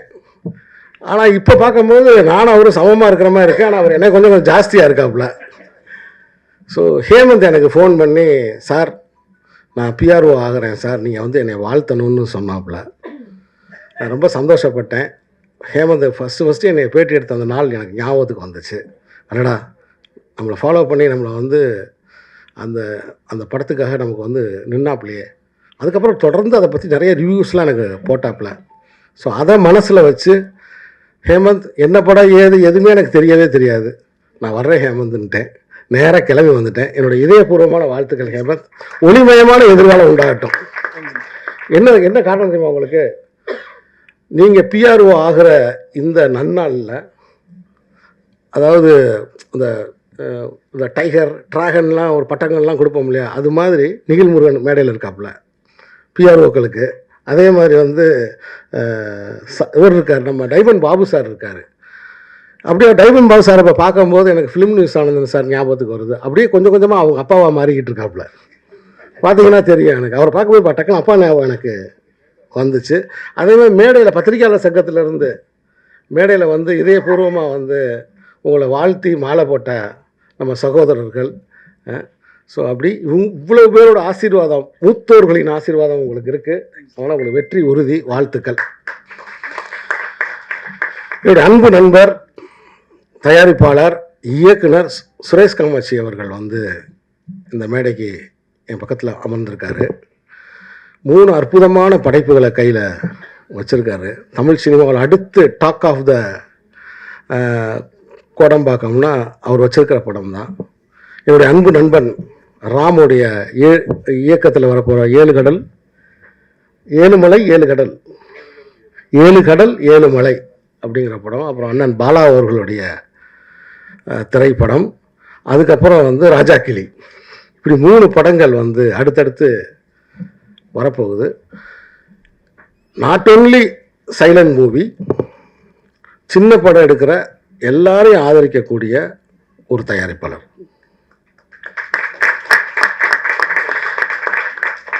என்னுடைய மாமனிதனாக இருக்கட்டும், இந்த கோழி பண்ணை செல்லதுறையாக இருக்கட்டும், அதோட எல்லா லெவல்லையும் வந்து எனக்கு சப்போர்ட் பண்ண ஒரு ப்ரொடியூசர். சின்ன படம்ல, பெரிய படம்ல, ஒரு ஆரோக்கியமான படத்துக்கு, ஆரோக்கியமான முன்னெடுப்புக்கு, இன்னைக்கு குரல் கொடுக்கறதுக்கு, அதுக்காக ஃபைட் பண்ணுறதுக்கு இருக்கக்கூடிய ஒரு ப்ரொடியூசராக என்னுடைய சகோதரர் சுரேஷ் காமாட்சியை நான் பார்க்குறதுல எனக்கு ரொம்ப பெருமையாகவும் இருக்குது, சந்தோஷமாகவும் இருக்குது. தண்ணி தாங்க போகணும். அது என்னன்னு தெரியல, இந்த பிரசாத் லேபுக்கு எனக்கு ஏதோ சம்மந்தம் இருக்குன்னு நினைக்கிறேன். இங்கே வந்தாலே எனக்கு தண்ணி தாகம் வந்துக்கிட்டே இருக்கு. பின்னாடி இருந்து பேச வேணானே. ஸோ இந்த இந்த இந்த இந்த ட்ரெய்லர் நான் பார்த்தேன். சைலண்ட், எனக்கு முன்னாடி ஓடிடியில் வந்து ஒரு படம் இருக்குது, சைலன்ஸ்னு ஒரு படம் இருக்குது. அந்த படம் 2 எபிசோட்ஸ் வந்துருச்சு. நான் ரொம்ப ரசித்து பார்த்த படங்கள்ல அது ஒன்று. அந்த சைலன்ஸ் வந்து என்னென்னா, அந்த உலகம் வந்து ரொம்ப அதிகமாக வெப்பமாகி, அந்த வெப்பமான காரணத்தினால அந்த வெப்பம் அதே சமயத்தில் சப்தம், இந்த சவுண்டு பொல்யூஷன் சொல்கிறாங்க இல்லையா, ஓவர் சத்தம். நீங்கள் பார்த்தா தெரியும், இந்த லாரி டிரைவரில் இளையராஜாவை மாதிரி இந்த ஹார்ன் அடிக்கிறது, காலை 5 மணிக்கு ஹார்ன் அடிக்கிறது, ஆளே இருக்க மாட்டேன் ஹார்ன் அடிச்சுக்கிட்டே போகிறது. இந்த சவுண்டு பொல்யூஷன், இந்த சவுண்டு பொல்யூஷன்னால் சில உயிரினங்கள் தோன்றுகிறது. அந்த படத்தில் சில உயிரினங்கள் தோன்றுகிறது. அது யாராவது சத்தம் கொடுத்தவங்களை போய் தாக்குது. இதுதான் அந்த படத்தோட கதை. ஸோ நான் வரும்போது நான் சைலண்ட் உடனே இது அந்த மாதிரி ஒரு படமாக இருக்கும் போல தெரியுது அப்படின்ற ஒரு இமேஜினேஷனில் வந்தேன். ஆனால் இங்கே இந்த ட்ரெய்லரை பார்க்கும்போது இது வேற ஒரு விஷயத்தை பேசுகிறது எனக்கு தெரியுது. உண்மையிலேயே இந்த திரைப்படத்தோட இயக்குனர், ஒரு முதல் பட இயக்குனர், இவ்வளவு தைரியமாக, எனக்கு தெரிஞ்சு தமிழ் சினிமாவில் ஏன்னா யாரும் இந்த மாதிரி ஒரு முயற்சி பண்ண மாட்டாங்க. ஆனால் அவ்வளோ தைரியமாக அவரே கதாநாயகனாகவும் நடித்து அதே சமயத்தில் மெயின் லீடாக திருநங்கை ஒருத்தரை வந்து அவர் நடிக்க வச்சிருக்காரு. அதுக்கே என்னுடைய பாராட்டுக்கள். ஏன்னா சக உயிர் அவங்க. இன்னும் சொல்லப்போனால் அவங்களுக்கு சந்ததிகளே கிடையாது. இதுதான் கடைசி சந்ததி, அடுத்த சந்ததியே கிடையாது. அவங்க யாருக்காகவுமே செல்வத்தை சேர்க்க வேண்டிய தேவையே இல்லை. அவங்க தனி சொத்து மனப்பான்மையே இல்லாத ஆட்கள்னா என்னை பொறுத்த மட்டும் திருநங்கைகள் தான். ஸோ இந்த நாளைய சமூகத்துக்கு சேர்க்கணுன்ற எண்ணமே கிடையாது. அவங்களுக்கு வேண்டியதெல்லாம் இன்னைக்கு அன்பு தான். தொடர்ந்து என்னுடைய படங்களில், தர்மதுரை ஆகட்டும், தொடர்ந்து என்னுடைய படங்களில் திருநங்கைகள் சம்பந்தமான ஒரு சிறு பதிவை நான் வச்சுக்கிட்டே இருப்பேன். இந்த கோழிப்பண்ணை செல்லதுறையில் கூட கதைக்கு சம்மந்தம் இல்லாட்டினாலும் சரி, ஒரு இடத்துல ஒரு டிரான்ஸ்ஜெண்டர் ஒரு சாங் ஒன்று, குத்து சாங் ஒன்று வைப்போம் அப்படின்னு வரும்போது, சரி ஒரு ஆரோக்கியமான குத்து சாங்காக வைப்போமே அப்படின்னு டிரான்ஸ்ஜெண்டர்ஸ் அவங்க வாழ்க்கை பிரச்சனையை பற்றி வர்ற மாதிரி ஒரு பாட்டு கூட நான் வச்சுருப்பேன். அந்த மாதிரி இந்த படத்துலேயும் ஒரு பாட்டு தன்னோட வலிகளை, வேதனையை ரொம்ப மாடர்னாக, நான் வச்சது ஆண்டிப்பட்டி பாட்டு, இவங்க வந்து ரொம்ப மாடர்னாக அழகாக வந்து இதில் ப்ரெசென்ட் பண்ணியிருக்காங்க. இந்த படத்தோட ஒளிப்பதிவாளருக்கு என்னுடைய பாராட்டுகள். ரொம்ப சிறப்பாக பண்ணியிருக்காரு.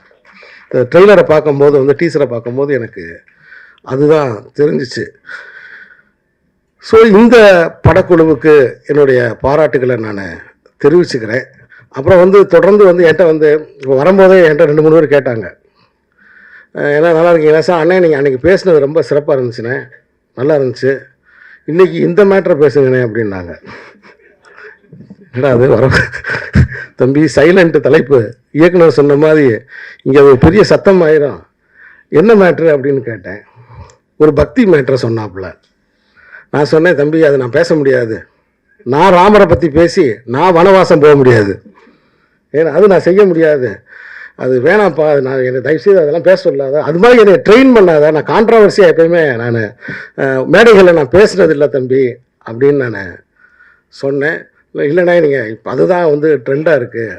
இல்லைப்பா, நான் வந்து எல்லா மதங்களில் இருக்கக்கூடிய நல்ல விஷயங்களை எடுத்துக்கிறேன். என்னுடைய படங்களில் சமூக நல்லிணக்கம் இருக்கும். நான் வந்து எந்த கடவுளையோ எதையோ நான் நிந்தனை பண்ணுறவன் நான் கிடையாது.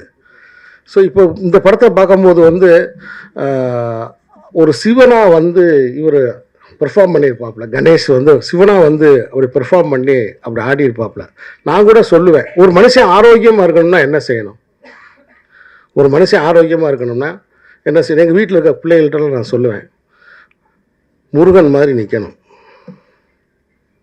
முருகன் மாதிரி நிற்கணும், விஷ்ணு மாதிரி கையை வச்சு இப்படி படுத்துக்கு பார்க்கணும், ஐயப்பன் மாதிரி குத்த வச்சு உட்காரணும். உட்கார முடியுமா ஹேமந்த், உங்களால் முடியுமா? உருண்டு கீழே வந்துடுவாப்புல. ஐயப்பன் மாதிரி குத்த வச்சு உட்காரணும். ஏன்னா அவங்க அந்த நிலை அப்படிங்கிறது அவங்க அந்த மலையில் இருக்கிற தெய்வம்னால மலையில் இருக்கிற தெய்வம்னால மரம் நிறைய ஏறுறாங்க, நிறைய ஏறும்போது குத்த வச்சு உட்காந்திங்கன்னா அந்த கால்லாம் ஸ்ட்ரெச் ஆகும். அதனால அவங்க தெய்வத்தை வந்து அவங்க குத்த வச்சு பார்க்குறாங்க. ஸோ அப்படி குத்த வச்சு உட்காரணும். சிவன் மாதிரி ஒரு காலை தூக்கி வச்சு ஆடணும். விநாயகர் மாதிரி சம்மணம் போட்டு உட்காரணும். இந்த 4 நிலைகளை கண்டினியூஸாக நீ செஞ்சேன்னா நீ ஆரோக்கியமாக இருப்ப. இதை சொல்கிறதுக்கு தான் இந்த தெய்வங்களை இவங்க படைச்சிருக்காங்க. ஸோ அதனால் இந்த எல்லா மதங்களையும் நான் வந்து அந்த எல்லா மதங்கள் இருக்கக்கூடிய நல்ல கருத்துக்களை நான் எடுத்துக்கிறவன். என்னுடைய படங்களில் எல்லாரும் ஒற்றுமையாக இருக்கணுன்ற சமூக நல்லிணக்கத்தை வலியுறுத்தக்கூடியவன். அதனால் தயவுசெய்து இந்த சிக்கலில் மட்டும் என்னை மாட்டி விடாதப்பா, நான் பேச மாட்டேன் அப்படின்னு. இல்லைண்ணே, அந்த விமர்சனத்தை பற்றி ஒன்று பேசுனீங்க இல்லைண்ணே, அதுதான் முடிஞ்சு போச்சேப்பா, அதை பற்றி மறுபடியும் என்னப்பா பேசணும் அப்படின்னு கேட்டேன். இல்லைண்ணே, தயவுசெய்து அதை பற்றி இன்னும் 2 வார்த்தை சொல்லுங்கண்ணே. இங்கே பாரு, நான் சின்ன வயசாக இருக்கும்போது இந்த வேலையை வச்சிருவேன். நான் சின்ன வயசாக இருக்கும்போது இருந்து விமர்சனத்தை பார்த்துட்டு தியேட்டருக்கு போகவே மாட்டேன். குறிப்பாக சினிமாவுக்குள்ளே நான் வரணும்னு முடிவு பண்ண பிறகு, சினிமாவுக்குள்ளே வரணும்னு முடிவு பண்ணும்போது, நான் சொல்கிறது 90s, இந்த 94, 93 அந்த டயத்தில் தியேட்டருக்கு நான் போகும்போது வந்து யார் சொல்கிற விமர்சனத்தையும் நான் கேட்க மாட்டேன். அதே மாதிரி எங்களை வந்து பத்திரிகைகள் வந்து அப்போ ஆனந்த விகடன், குமுதம், கல்கி, கல்கண்டு, அமுத சுரபி, இப்படி யுனெஸ்கோ கூரியர் வரைக்கும் எல்லா பத்திரிகையும் நான் படிச்சிருவேன். நூலகத்துக்கு போய் சாவி, இப்படி எல்லா பத்திரிகையும், அப்போ எல்லா பத்திரிகையில் இருக்கிற விமர்சனமும் நான் படிப்பேன். ஆனால் அப்போ அந்த விமர்சனமாக 1 நாள் 2 நாளில் வரும். ஆனால் எந்த விமர்சனத்தையும் நான் படிச்சுட்டு தியேட்டருக்கு போக மாட்டேன். ஆனால் தியேட்டரில் போய் படம் பார்த்துட்டு வந்து எல்லா விமர்சனத்தையும் படிப்பேன். அப்போ என்ன, இந்த படத்தை பற்றி நம்ம நினைக்கிறது சரியா, இந்த படத்தில் என்னென்ன குறைகள் இருக்குன்னு நம்ம என்ன நினச்சோம், அது எல்லாமே சரியா அப்படின்னு நான் பார்ப்பேன். நான் பெல் அடிச்சுக்கிட்டே இருக்க பாருங்களேன், நான் ஓடி போய் எடுத்துடுவேன் போல தெரியுது. சரியா அப்படின்னு ஒரு பயிற்சிக்காக திரும்ப நான் படித்து பார்ப்பேன். இப்படி தான் ஒரு படத்தை என்னோட ரூம்மேட்டு சென்னையில் இருக்கும்போது அந்த படம் நல்லா இல்லைன்னு சொல்லிட்டாங்க. முத்துன்னு ஒரு படம், ரஜினி சார் நடித்த அந்த முத்து படத்தை அவருக்கு பிடிக்கல போல தெரியுது. இந்த படம் நல்லா இல்லைன்னு சொல்லிட்டாப்புல. நான் அதனாலே ஒரு 2 நாள் கழிச்சு போவோன்ட்டு அப்படியே விட்டுட்டேன். உட்கார முடியாது தலைவா அப்படின்னு என்கிட்ட சொல்லிட்டாப்புல. அப்படி சொல்கிறாப்புலன்ட்டு. அதுக்கப்புறம் பார்த்தா அந்த படம் பயங்கரமாக ஹிட் ஆகுது. நான் தியேட்டருக்கு போகிறேன், அந்த படம் பிளாக் பஸ்டர் ஆகுது. அங்கே மட்டும் பிளாக் பஸ்டர் ஆகலை, தெற்காசிய நாடுகள் ஃபுல்லாக அந்த படம் பயங்கர ஹிட் ஆகுது, ஜப்பானில் எல்லாத்துலேயும். என்ன காரணம்னா, தம்ம மதத்தில் இருக்கக்கூடிய புத்தரோட கருத்துக்கள் எல்லாம் அந்த படத்தில் இருக்குது. ரஜினி சார் பேசுகிறார், ஒருவன் முதலாளி, உலகில் மற்றவன் தொழிலாளி, இந்த மாதிரி கருத்துக்கள்லாம் அதில் பேசுகிறாரு. அந்த படம் எனக்கு ரொம்ப பிடிச்சிருந்துச்சு. அப்போ முடிவு பண்ணேன், ரூம்மேட்டை கேட்டு சினிமாவுக்கு போகக்கூடாது அப்படின்னு நான் முடிவு பண்ணேன். ஆனால் அப்பையும் சரி இப்பையும் சரி, நான் படம் பார்த்துட்டு வந்துட்டு ஒரு 10-15 விமர்சகர்களுடைய விமர்சனங்களை எடுத்து அவங்க என்ன சொல்கிறாங்கன்னு பார்ப்பேன். என்ன சொல்கிறாங்கன்னு அப்படி பார்க்கும்போது நம்ம பார்க்காத கோணத்தில் இந்த விமர்சகர் பார்த்துருக்காருன்னு ஆச்சரியப்படுவேன். இது என்னுடைய பழக்கம், இது நான் நடைமுறையில் வச்சிருக்கிற பழக்கம். மற்றபடி சிறு படங்களுக்கு இப்போ நான் உங்கள் முன்னாடி நிற்கிறேன்னா, சிறு படங்கள், பெரிய படங்களை பற்றி எனக்கு தெரியாது. ஏன்னா பெரிய படங்கள் பெரும்பான்மை வியாபாரத்தில் வந்து கரையேறி வந்து நின்றும், தியேட்டரில் வந்து கரையேறி வந்து நின்றோம். அவ்வளோ விளம்பரம் பண்ணுவாங்க, போஸ்டர் விட்டுவாங்க, எல்லாமே செய்வாங்க. ஆனால் சிறு படங்களுக்கு கைப்பிடிச்சு மக்களுக்கு அடையாளம் காட்டினதுன்றது பத்திரிகையாளர்கள் தான், விமர்சனங்கள் தான். அப்போ சிறு படங்களுக்கு இன்றைக்கு தேவை வந்து ஆரோக்கியமான விமர்சனங்களும் வழிகாட்டுறதும் தான்ன்றது என்னுடைய தாழ்மையான கருத்து. ஏன்னா இப்போ சமீபத்தில் வந்து பராரின்னு ஒரு படம், புதுமுகங்கள் நடித்த பராரின்னு ஒரு படம், ரொம்ப ஒரு சென்சிட்டிவான ஒரு இஷ்யூவை வச்சு நல்லா இருக்குன்னு சொல்கிறாங்க. ஆனால் அந்த வாசலில் வச்சு அந்த ஆடியன்ஸ் ரிவ்யூ கேட்பீங்க இல்லையா, அந்த மாதிரி ரிவ்யூஸ்லாம் நிறைய வராதனால அந்த படம் தியேட்டருக்கு வந்திருக்கானே தெரியாமல் போயிடுச்சு. அதனால் என்னுடைய தயாரிப்பாளர் சங்க தயாரிப்பாளர் சங்கத்தோட தொடர்பில் இருக்க சுரேஷ் காமாட்சி அவர்கள் மேடையில் இருக்கார். ஒரு இயக்குனராக நான் கேட்டுக்கிறது, சில கட்டுப்பாடுகளோட ஏன்னா அவங்களுக்கும் நிறைய பொறுப்பு இருக்குது, சில கட்டுப்பாடுகளோட தயவு செய்து தியேட்டர் வாசலில் ரிவ்யூ பண்ணுவதற்கு அனுமதிங்க.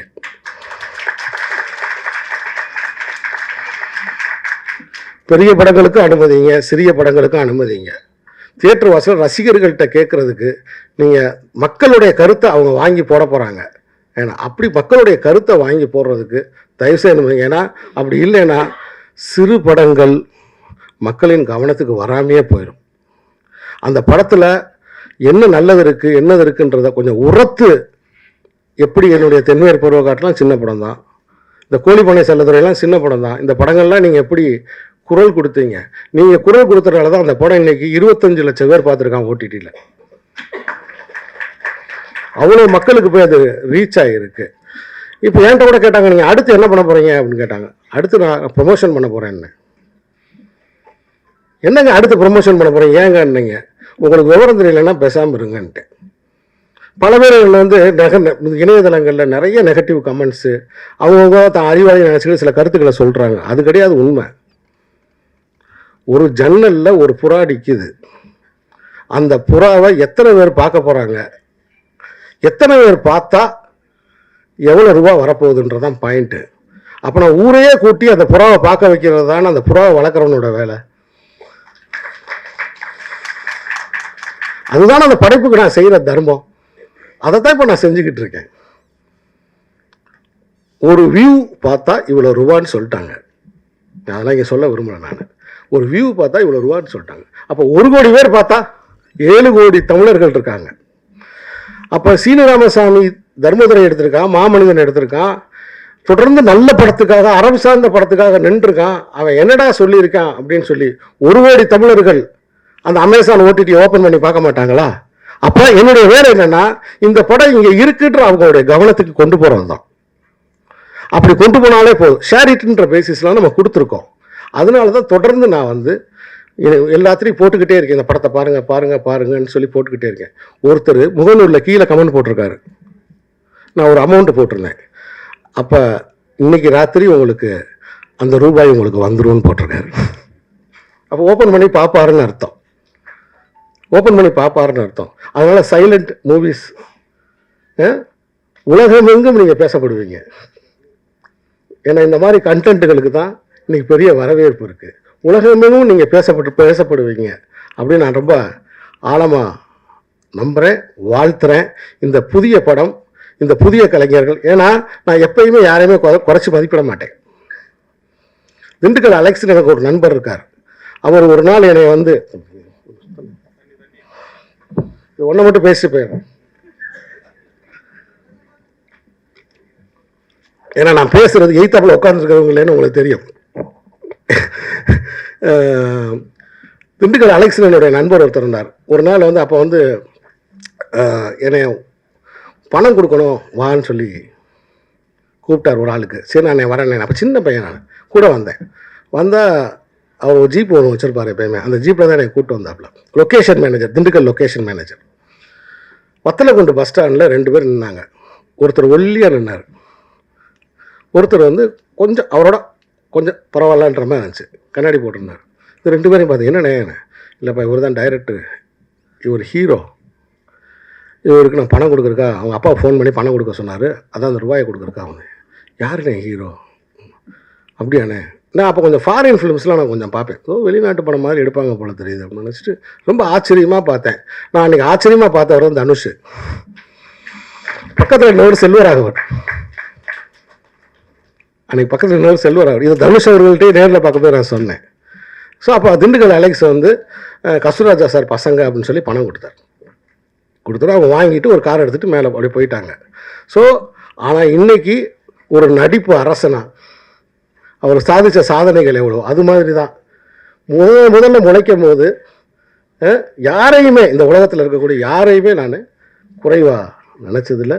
இந்த ஒரு டைரக்ஷன் பண்ணி ஒரு திருநங்கையாக நடித்து இந்த படத்தில் நீங்கள் வந்து ஒரு ஒரு திரைக்கதை வசனம் இன்னொருத்தர்கிட்ட வாங்கி அவர் பாடல்களை நீங்கள் பயன்படுத்தி ஒரு ஃபிலிமை நீங்கள் கொண்டு வந்திருக்கீங்க அப்படின்னா அதுவே மிகப்பெரிய சாதனை. உங்களுக்கு ஒளிமயமான எதிர்காலம் உண்டாகட்டும்னு நான் வாழ்த்துறேன். ஸோ இவ்வளோ நேரம் என்னுடைய உரையை பொறுமையாக கேட்ட உங்களுக்கு என்னுடைய அன்பு வணக்கம். தயவு செய்து 2 வரியை மட்டும் கட் பண்ணி போட்டு என் கதையை முடித்து விட வேண்டாம் என்று மிக தாழ்மையுடன் கேட்டுக்கொள்கிறேன். அதாவது ஒன்றும் இல்லைங்க, என் படத்தை பற்றி ஒரு இதை கமெண்ட் போடுறேங்க. எனக்கு இப்போ தான் பயங்கரமான அனுபவம்லாம் உண்டாகுது. போட்ட உடனே கீழே வந்து ஒருத்தன் ஒரு கெட்ட வார்த்தையில் இதெல்லாம் ஒரு படமா அப்படின்னு கேட்டு டப்புன்னு கமெண்ட் போட்டாங்க. போட்ட 2வது நிமிஷம் போட்டாங்க. போட்ட உடனே நான் அதை எடுத்து பார்த்தேங்க. இந்த பயலை நம்ம எங்கேயோ பார்த்துருக்கோம் மேடம், இவனை எங்கேயோ நம்ம பார்த்துருக்கோம், இவன் பேர் எங்கேயோ கேள்விப்பட்டிருக்கோம். ஏன்னா அவனை உத்து பார்க்குறேன். எனக்கு ஞாபகம் வந்துச்சு கொரியர் ஆஃபீஸு. ஒரு கொரியர் ஆஃபீஸில் இந்த ஒரு பையனை நம்ம பார்த்தோமா ஞாபகம்னா வடபழனிக்கு நேராக வந்தேன். டிரைவர் இல்லை, பைக் எடுத்துக்கிட்டு நேராக வந்துட்டேன். 11 மணி ஞாயிற்றுக்கிழமை வந்தால் அன்றைக்கி கொரியர் ஆஃபீஸை அவங்க திறந்துருக்காங்க, வேலை செஞ்சுக்கிட்டு இருக்காங்க. இந்த பையன் உட்காந்துருந்தான். ஏடா தம்பி வாங்க வாங்க அப்படின்னா, அம்மா எதுக்கு நான் இப்படி கமெண்ட் போட்டேன் அப்படின்னு நினச்சேன். இதுவாண்ணா, இது என்னண்ணா அது? ஓ இது உங்கள் படமாண்ணா? ஆமாடா என் படம் தான்டா. ஏன் இந்த கமெண்ட்டை போட்ட நீ மொக்கேன்னு போட்டிருக்கிய, இதெல்லாம் ஒரு படமானு போட்டிருக்கிய, ஏன் இந்த இதை போட்டடான்னு நான் கேட்டேன். உடனே அண்ணா சாரிண்ணா நான் அந்த படம் இன்னும் பார்க்கலண்ணா அப்படின்னா. சரிடா பார்க்கல ரைட்டு, பார்க்காத படத்தை எப்பறம் நீ மொக்கேன்னு போடுவேன்னு கேட்டேன். இல்லைண்ணா என் ஃப்ரெண்டு எஃபியில் எழுதியிருந்தாண்ணா. யாரும் அவன் ஃப்ரெண்டுன்னு பேசிக்கிட்டு போய் என் ஃப்ரெண்டு வந்துட்டான். ஏன்னா அன்றைக்கி 12 மணி வரைக்கும் தான் கடையை மூட்டிட்டு கூப்பிட்டு போகிறது. என் ஃப்ரெண்டு வந்துட்டான், அவனை பிடிச்சிட்டேன். டேய் அவன் என்ன சொல்கிறான், நானும் இன்னும் படம் பார்க்கலண்ணா, நான் வந்து இன்னொருத்தனோட இதை வந்து ஸ்டேட்டஸை நான் ஷேர் பண்ணியிருந்தேன், அதை இவன் பார்த்துருக்கான், அதனால தானே நாங்கள் போட்டோம். சாரிண்ணா நாங்கள் டெலீட் பண்ணிடுறோண்ணா. நீ டெலீட் பண்ண வேண்டிய தேவையில்லை, நான் பிளாக் பண்ணிட்டேன். சரியா, தயவுசெய்து இதுவே படத்தை பார்த்துட்டு அதை பற்றி கருத்து போடுங்கடா, இல்லைன்னா உங்களோட கொரியருக்கே நான் வரமாட்டேன் அப்படின்னு. சரிங்கண்ணா. சரி இதாவது பரவாயில்லண்ணா. இன்னொரு பயங்கரமான அனுபவம் எனக்கு. நான் தானே கவிதைகள் அப்பப்போ போட்டுக்கிட்டே இருப்பேன் எஃபியில். போட்ட உடனே நைஸ் வெரி குட் அப்படின்னு ஒருத்தன் போட்டுக்கிட்டே இருப்பான். சரின்னு பார்த்துட்டு விட்டேன். அப்புறம் ஒரு நாள் வந்து இந்த சங்கீதாவில் சாப்பிட்றதுக்காக உட்காந்துருக்கும் போது ஒருத்தர் வந்தாப்புல வந்து, குட் மார்னிங் சார். என்ன குட் மார்னிங் சார், நான் வந்து உங்களை எஃபியில் ஃபாலோ பண்ணுறேன் சார். அப்படிங்களா? ஆமாம் சார், இந்த பாருங்கள் சார் அவனுக்கு காமிச்சா இவர் தான் இந்த நைஸ் ஓகேன்னு போட்டுருக்கேன் கவிதைக்கு. ஆனால் அவர் ஃபேஸை பார்த்தா நார்த் இந்தியனாக இருக்காப்புல. மகாராஷ்டிராவிலேருந்து இங்கே சூப்பர் ஸ்டார் அவங்க வந்திருக்காப்புல. சொல்கிறது புரியுதா உங்களுக்கு? அங்கேருந்து வந்து ரஜினி சாரை இன்ஸ்பிரேஷனை எடுத்துக்கிட்டு அங்கேருந்து இங்கே வந்திருக்காப்புல. எனக்கு கவிதை காமிச்சு நைஸ் ஓகேன்னு. நான் கேட்டேங்க வா இந்த கவிதையை நீ படிச்சியான்னு கேட்டேன். உனக்கு தமிழ் படிக்க தெரியுமான்னு கேட்டேன். இல்லை சார் எனக்கு படிக்க தெரியாது சார். அப்புறம் ஏன் நைஸ் நைஸ்ன்னு போடுறேன்னு கேட்டேன். இல்லை சார் உங்களை சப்போர்ட் பண்ணலான்னு நினச்சேன் சார். என்னை எதுக்கு என் கவிதையே படிக்காமல் என்னை எதுக்கு என்னை சப்போர்ட் பண்ணணுங்கிறான். இல்லை சார் நீங்கள் தான் விஜய் சேதுபதினு சொன்னாங்க. இதெல்லாம் உங்கள்கிட்ட காமிச்சு உங்கள் ஆஃபீஸில் வந்து பார்த்து ஒரு சான்ஸ் கேட்கலான்னு நினச்சேன். சரி எந்த ஊரியா நீங்கள்? பூனே சார். இனிமேல் என் ஆஃபீஸுக்கு வா, ஆடிஷன் நடக்காமல் வந்து பாரு, ஆனால் வந்து நைஸுன்னு மட்டும் என் கவிதைக்கு போடாத அப்படின்னு சொல்லிட்டு. இப்படி இணையதளத்தில் இந்த மாதிரி சமாச்சாரங்கள்லாம் நடந்துக்கிட்டு இருக்கு. ஸோ மகிழ்ச்சி. சைலண்ட் குழுவினர்களுடைய வாழ்த்துக்கள். இந்த படத்தை மக்கள் மன்றத்துக்கு கொண்டு செல்லுங்கள் பத்திரிகை நண்பர்களே. மீண்டும் சந்திப்போம். வணக்கம்.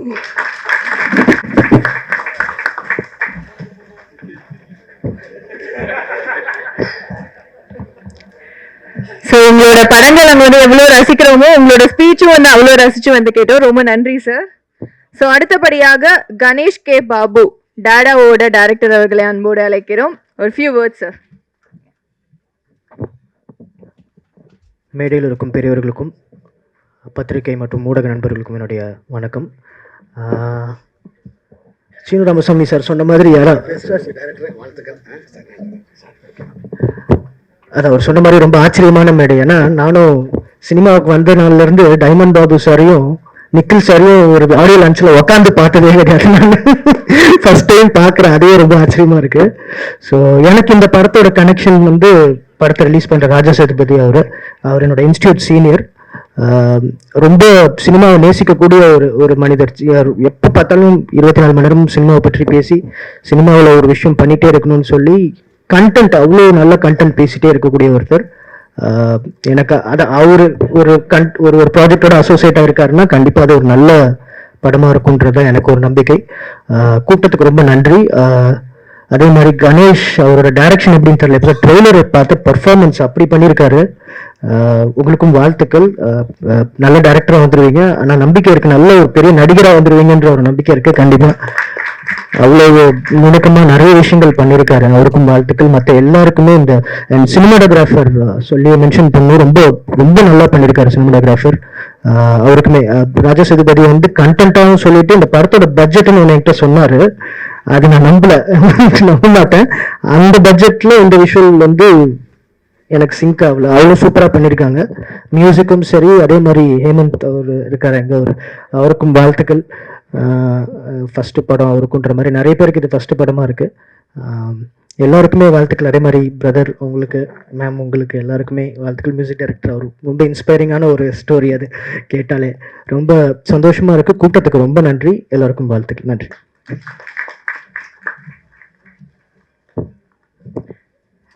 ரொம்ப நன்றி சார். ஸோ அடுத்தபடியாக மாநாடு படத்தோட ஃபிலிம் ப்ரொடியூசர் சுரேஷ் காமாட்சி அவர்களை அன்போடு அழைக்கிறோம். வந்திருக்கும் மீடியா நண்பர்கள் அனைவருக்கும் எனது மாலை நேர வணக்கம். சைலண்ட் இந்த படத்தை நான் பார்த்துட்டேன் ஆல்ரெடி. நான் பார்த்து ஒரு 2 months ஆகுது. இந்த படத்தில் வந்து இசையமைச்சிருக்கிறது வந்து நம்ம சமயமொழி சார். ஆக்சுவலி சமயமொழி சார் வந்து ஒரு IARS ஆஃபீஸர். அவர் எனக்கு அறிமுகமாகும் போது ஒரு IARS ஆஃபீஸர் தான் எனக்கு அறிமுகமாகிறாரு. அதுக்கப்புறம் அவருடைய ஒரு புக்கு படிக்கிறதுக்கான வாய்ப்பு எனக்கு கிடைச்சிது. அந்த புக்கை கொடுத்துட்டார், அவர் எழுதிய அந்த புக்கு. அந்த புத்தகத்தை படித்தா எனக்கு அவர் மேலே ஒரு மிகப்பெரிய மரியாதை வந்தது. ஏன்னா ஒரு IARS ஆஃபீஸர், ஒரு ரைட்டராக இவ்வளோ ஒரு நேர்த்தியாக ஒரு கதை எழுத முடியுமா அப்படின்னு. இப்போ கூட ஒரு நாவல் கொடுத்துருக்காரு என்கிட்ட, காக்கியின் காதல்னு சொல்லிட்டு. அதுனா நான் படிக்கலை. ஸோ அவர் மியூசிக்காகவும் பாட்டு போட்டிருக்கிறது எனக்கு ஒரு ஆஃபீஸராக இருந்துக்கிட்டு சினிமாவில் அவ்வளோ கிரேஸாக இருக்காருன்றது உண்மையாகவே ரொம்ப சந்தோஷமாக இருக்குது. இது கணேஷ்க்கு வந்து அவர் வந்து மிகப்பெரிய ஒரு சப்போர்ட்டாக இருந்தார். எனக்கு தெரியும் கணேஷ் வந்து ஒரு புதுமுக இயக்குனராக இருந்தால் கூட இந்த படத்தில் மிக சிறப்பாக நடிச்சிருப்பார். நீங்கள் படம் பார்க்கும்போது தெரியும், ஒரு சிறந்த கலைஞர் அவர் வந்து. கணேஷ் வந்து தன்னை வந்து வாய்ப்பு தேடி அலைஞ்சு எங்கேயுமே தனக்கு வாய்ப்பு கிடைக்கலன்ற போது தானே வந்து ஒரு சுயம்புவாக ஒரு கதையை உருவாக்கி ஒரு கதையை வாங்கி அதை நடித்து அவரே நடித்து அதெல்லாம் சாதாரண விஷயம் கிடையாது. அவ்வளோ பெயின் இருந்திருக்கு அவருக்குள்ள. எனக்கு தெரிஞ்சு இந்த படத்துக்கு அப்புறம் அவருக்கு வந்து இயக்குறதுக்கான வாய்ப்பு கிடைக்குதா இல்லையான்னு கூட எனக்கு தெரியாது. பட் நடிகராக வந்து ஒரு நிச்சயமாக வந்து ஜெயிப்பான்ற நம்பிக்கை இருக்கு. ஏன்னா அந்த கேரக்டர் வந்து ஈஸியாக எல்லாரும் பண்ணிட முடியாது. ரொம்ப ஒரு சேலஞ்சிங்கான கேரக்டர். அது டிஃப்ரெண்ட்டாக படிப்பார். ரொம்ப திடீர்னு நெகட்டிவாக பண்ணுவார், திடீர்னு வந்து ஒரு எமோஷனலாக பண்ணியிருப்பார்.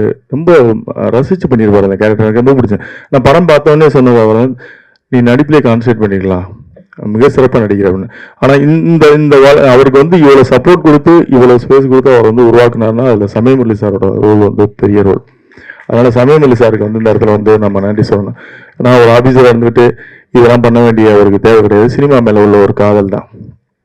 அப்புறம் சொன்ன ஹேமந்த் வந்து இந்த படத்தில் வந்து ஹேம்நாத் வந்து அவரும் புதுசாக PRO அறிமுகமாக இருக்காரு. அவருக்கும் என்னுடைய வாழ்த்துக்கள். நீங்களும் சீக்கிரம் போய் அந்த சங்கத்தில் மெம்பராகி எலெக்ஷன் நடத்துட்டு தலைவர் ஒரு நீண்ட காலமா தலைவர் அடுத்த ஜென்ரேஷன் என்ன வாழ்த்து. மற்றபடி இந்த வாரம் வந்த படங்கள் கூட பார்த்தீங்கன்னா வந்து எந்த படங்களுக்கு வந்து சரியான விமர்சனங்கள் எல்லாம் வந்து இந்த விமர்சனங்கள் எழுதக்கூடாது அப்படின்றதுனால தான் சீனிவாசசாமி சொன்னது மாதிரி எனக்கு வந்து விமர்சனங்கள் வந்து உடன்பாடு உண்டு. நான் வந்து விமர்சனங்களை வரவேற்கிறது தான். இதை நான் ஆரம்பத்துலேருந்து என்னோட படங்களை சொல்லியிருப்பேன். என்னோட படங்களை திட்டினாலும் சரி, நான் எப்படி பார்க்குறேன்னா லோக்கலாக சொல்லப்போனால் ஒரு பொருளாக இருந்தால் அது வீசணும் இல்லை மணக்கணும், ரெண்டுமே இல்லைன்னா அந்த பொருளுக்கான வேல்யூ இல்லைன்னு பார்க்குறேன். விமர்சனம்ன்றது வந்து நம்மளை மெருகேற்றிக்கிறது தான். எப்போவுமே வந்து என்னுடைய படைப்பு வந்து எனக்கு சிறப்பாக இருக்கும். நாங்களும் நல்ல படம் எடுக்கணும்னு தான் ட்ரை பண்ணுறோம். தயாரிப்பாளர்களும் யாரும் வந்து ஒரு மொக்க படத்தை கொடுத்துட்டு போகணும், நீங்கள் வந்து எங்களை திட்டணுன்ற ஆசை கிடையாது. நல்ல படம் எடுக்கணும் தான் வர்றோம், நல்ல படம் எடுக்கிறதுக்கு தான் ட்ரை பண்ணுறோம். இயக்குநர்கள்ட்ட கதை கேட்குறோம், எங்ககிட்ட கதை ஒன்று சொல்லுவாங்க, அதுக்கப்புறம் வந்து அவங்க எடுக்கிறது வேற மாதிரி வந்துடும். மேக்கிங்கில் உங்களுக்கு தெரியாது கிடையாது. ஏன்னா ஒரு தனிப்பட்ட ஆளோட முயற்சி கிடையாது, ஒரு டீம் ஒர்க்கு. ஒரு கேமராமேன் தப்பு பண்ணலாம், ஒரு மியூசிக் டைரக்டர் தப்பு பண்ணலாம், இல்லை நடிச்சவங்க தப்பு பண்ணிடலாம். இப்படி எல்லாருடைய பங்கும் சேர்ந்தது. இது தயாரிப்பாளர்கள் மட்டுமே வந்து ஒரு கதையை வந்து ஜட்ஜ் பண்ணி இவங்க தப்பாக எடுத்துட்டாங்கலாம் சொல்ல முடியாது. எங்களுக்கும் அந்த ரெஸ்பான்சிபிலிட்டி இருக்குது. நல்ல ஏன்னா பணம் போடுறோம், நல்ல கதை எடுக்கணும்னு சொல்லி தானே பணம் போடுவோம். ஏதோ பணம் போட்டு லாஸ் ஆகிட்டு வரணுன்ற பணம் இருக்க போகிறோம் அப்படிலாம் கிடையாது. விமர்சனங்களை பொறுத்த வரைக்கும் நான் எப்படி பார்க்குறேன்னா, நீங்கள் இல்லைன்னா இன்னைக்கு இந்த சின்ன படங்களே கிடையாது. சின்ன படங்களுக்கு வந்து இப்போ நம்ம சொல்கிறது மாதிரி ஒரு 4 நாளைக்கு அப்புறம் நீங்கள் விமர்சனம் பண்ணுங்க அப்படின்லாம் சொல்கிறதெல்லாம் யதார்த்தமே கிடையாது என்னை பொறுத்தவரை. ஏன்னா அப்போ வந்து ஒரு 70 பிரிண்ட் போடுவோம். நீங்கள் இந்த தேட்டரில் ஓடி முடிஞ்சவொடனே இன்னொரு தேட்டருக்கு மாற்றுவாங்க, இந்த தேட்டரில் பார்க்காதவங்க இன்னொரு தேட்டரில் பார்ப்பாங்க. இப்போ சேதுன்ற படம்லாம் எத்தனை நாளைக்கு அப்புறம் பிக்கப் ஆச்சுன்னு உங்களுக்கு தெரியும். ஒரு ஒருதலை ரகம்ன்ற படம்லாம் எவ்வளோ நாளைக்கு அப்புறம் பிக்கப் ஆச்சுங்க. நீங்கள் இன்னைக்கு மாதிரி சேதுவோ இல்லை இன்னைக்கு ஒருதலை ரகமோ ரிலீஸ் ஆயிருந்தா இன்னைக்கு ஒரு டிஆர் இருந்திருக்க மாட்டார், ஒரு பாலா இருந்திருக்க மாட்டார். ஸோ அப்போ அன்னைக்கு வந்து ஸ்க்ரீன் பேஸ் ஒரு தேட்டருக்கு முடிஞ்சதுன்னா இன்னொரு தேட்டருக்கு மாற்றுவாங்க, அப்போ ஆடியன்ஸுக்கு பார்க்கறதுக்கான வாய்ப்பு இருந்தது. இன்னைக்கு ஒரு நாள் கூத்து தான். காலையில் 11 மணிக்கு ஷோ வந்து ரன் ஆச்சுன்னா அந்த ஷோவுக்கு ஆள் வரலைன்னா அடுத்த ஷோ 2:30 ஷோ வந்து இருக்காது, இந்த படம் தூக்கிடுவாங்க.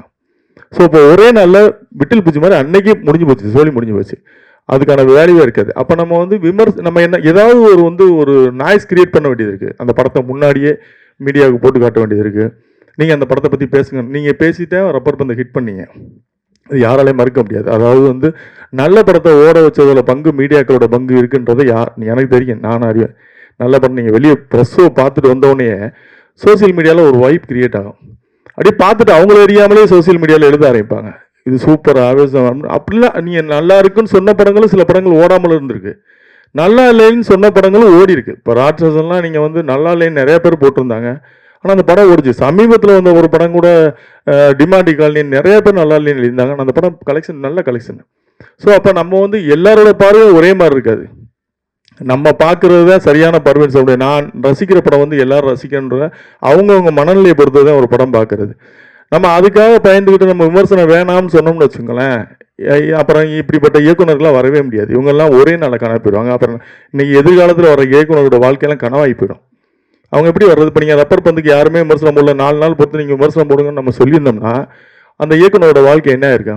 புதுசாக வர ஒரு இயக்குனருக்கு வந்து எந்த நடிகர் வந்து பெரிய நடிகர் வந்து டேட்டு கொடுத்து நீங்கள் ஒரு பெரிய படங்களுக்கு வந்து அவங்களுக்கான ரசிகர் பட்டாளம் இருக்காங்க, அவங்க வந்து நூன் ஷோவை புல் பண்ணிடுவாங்க.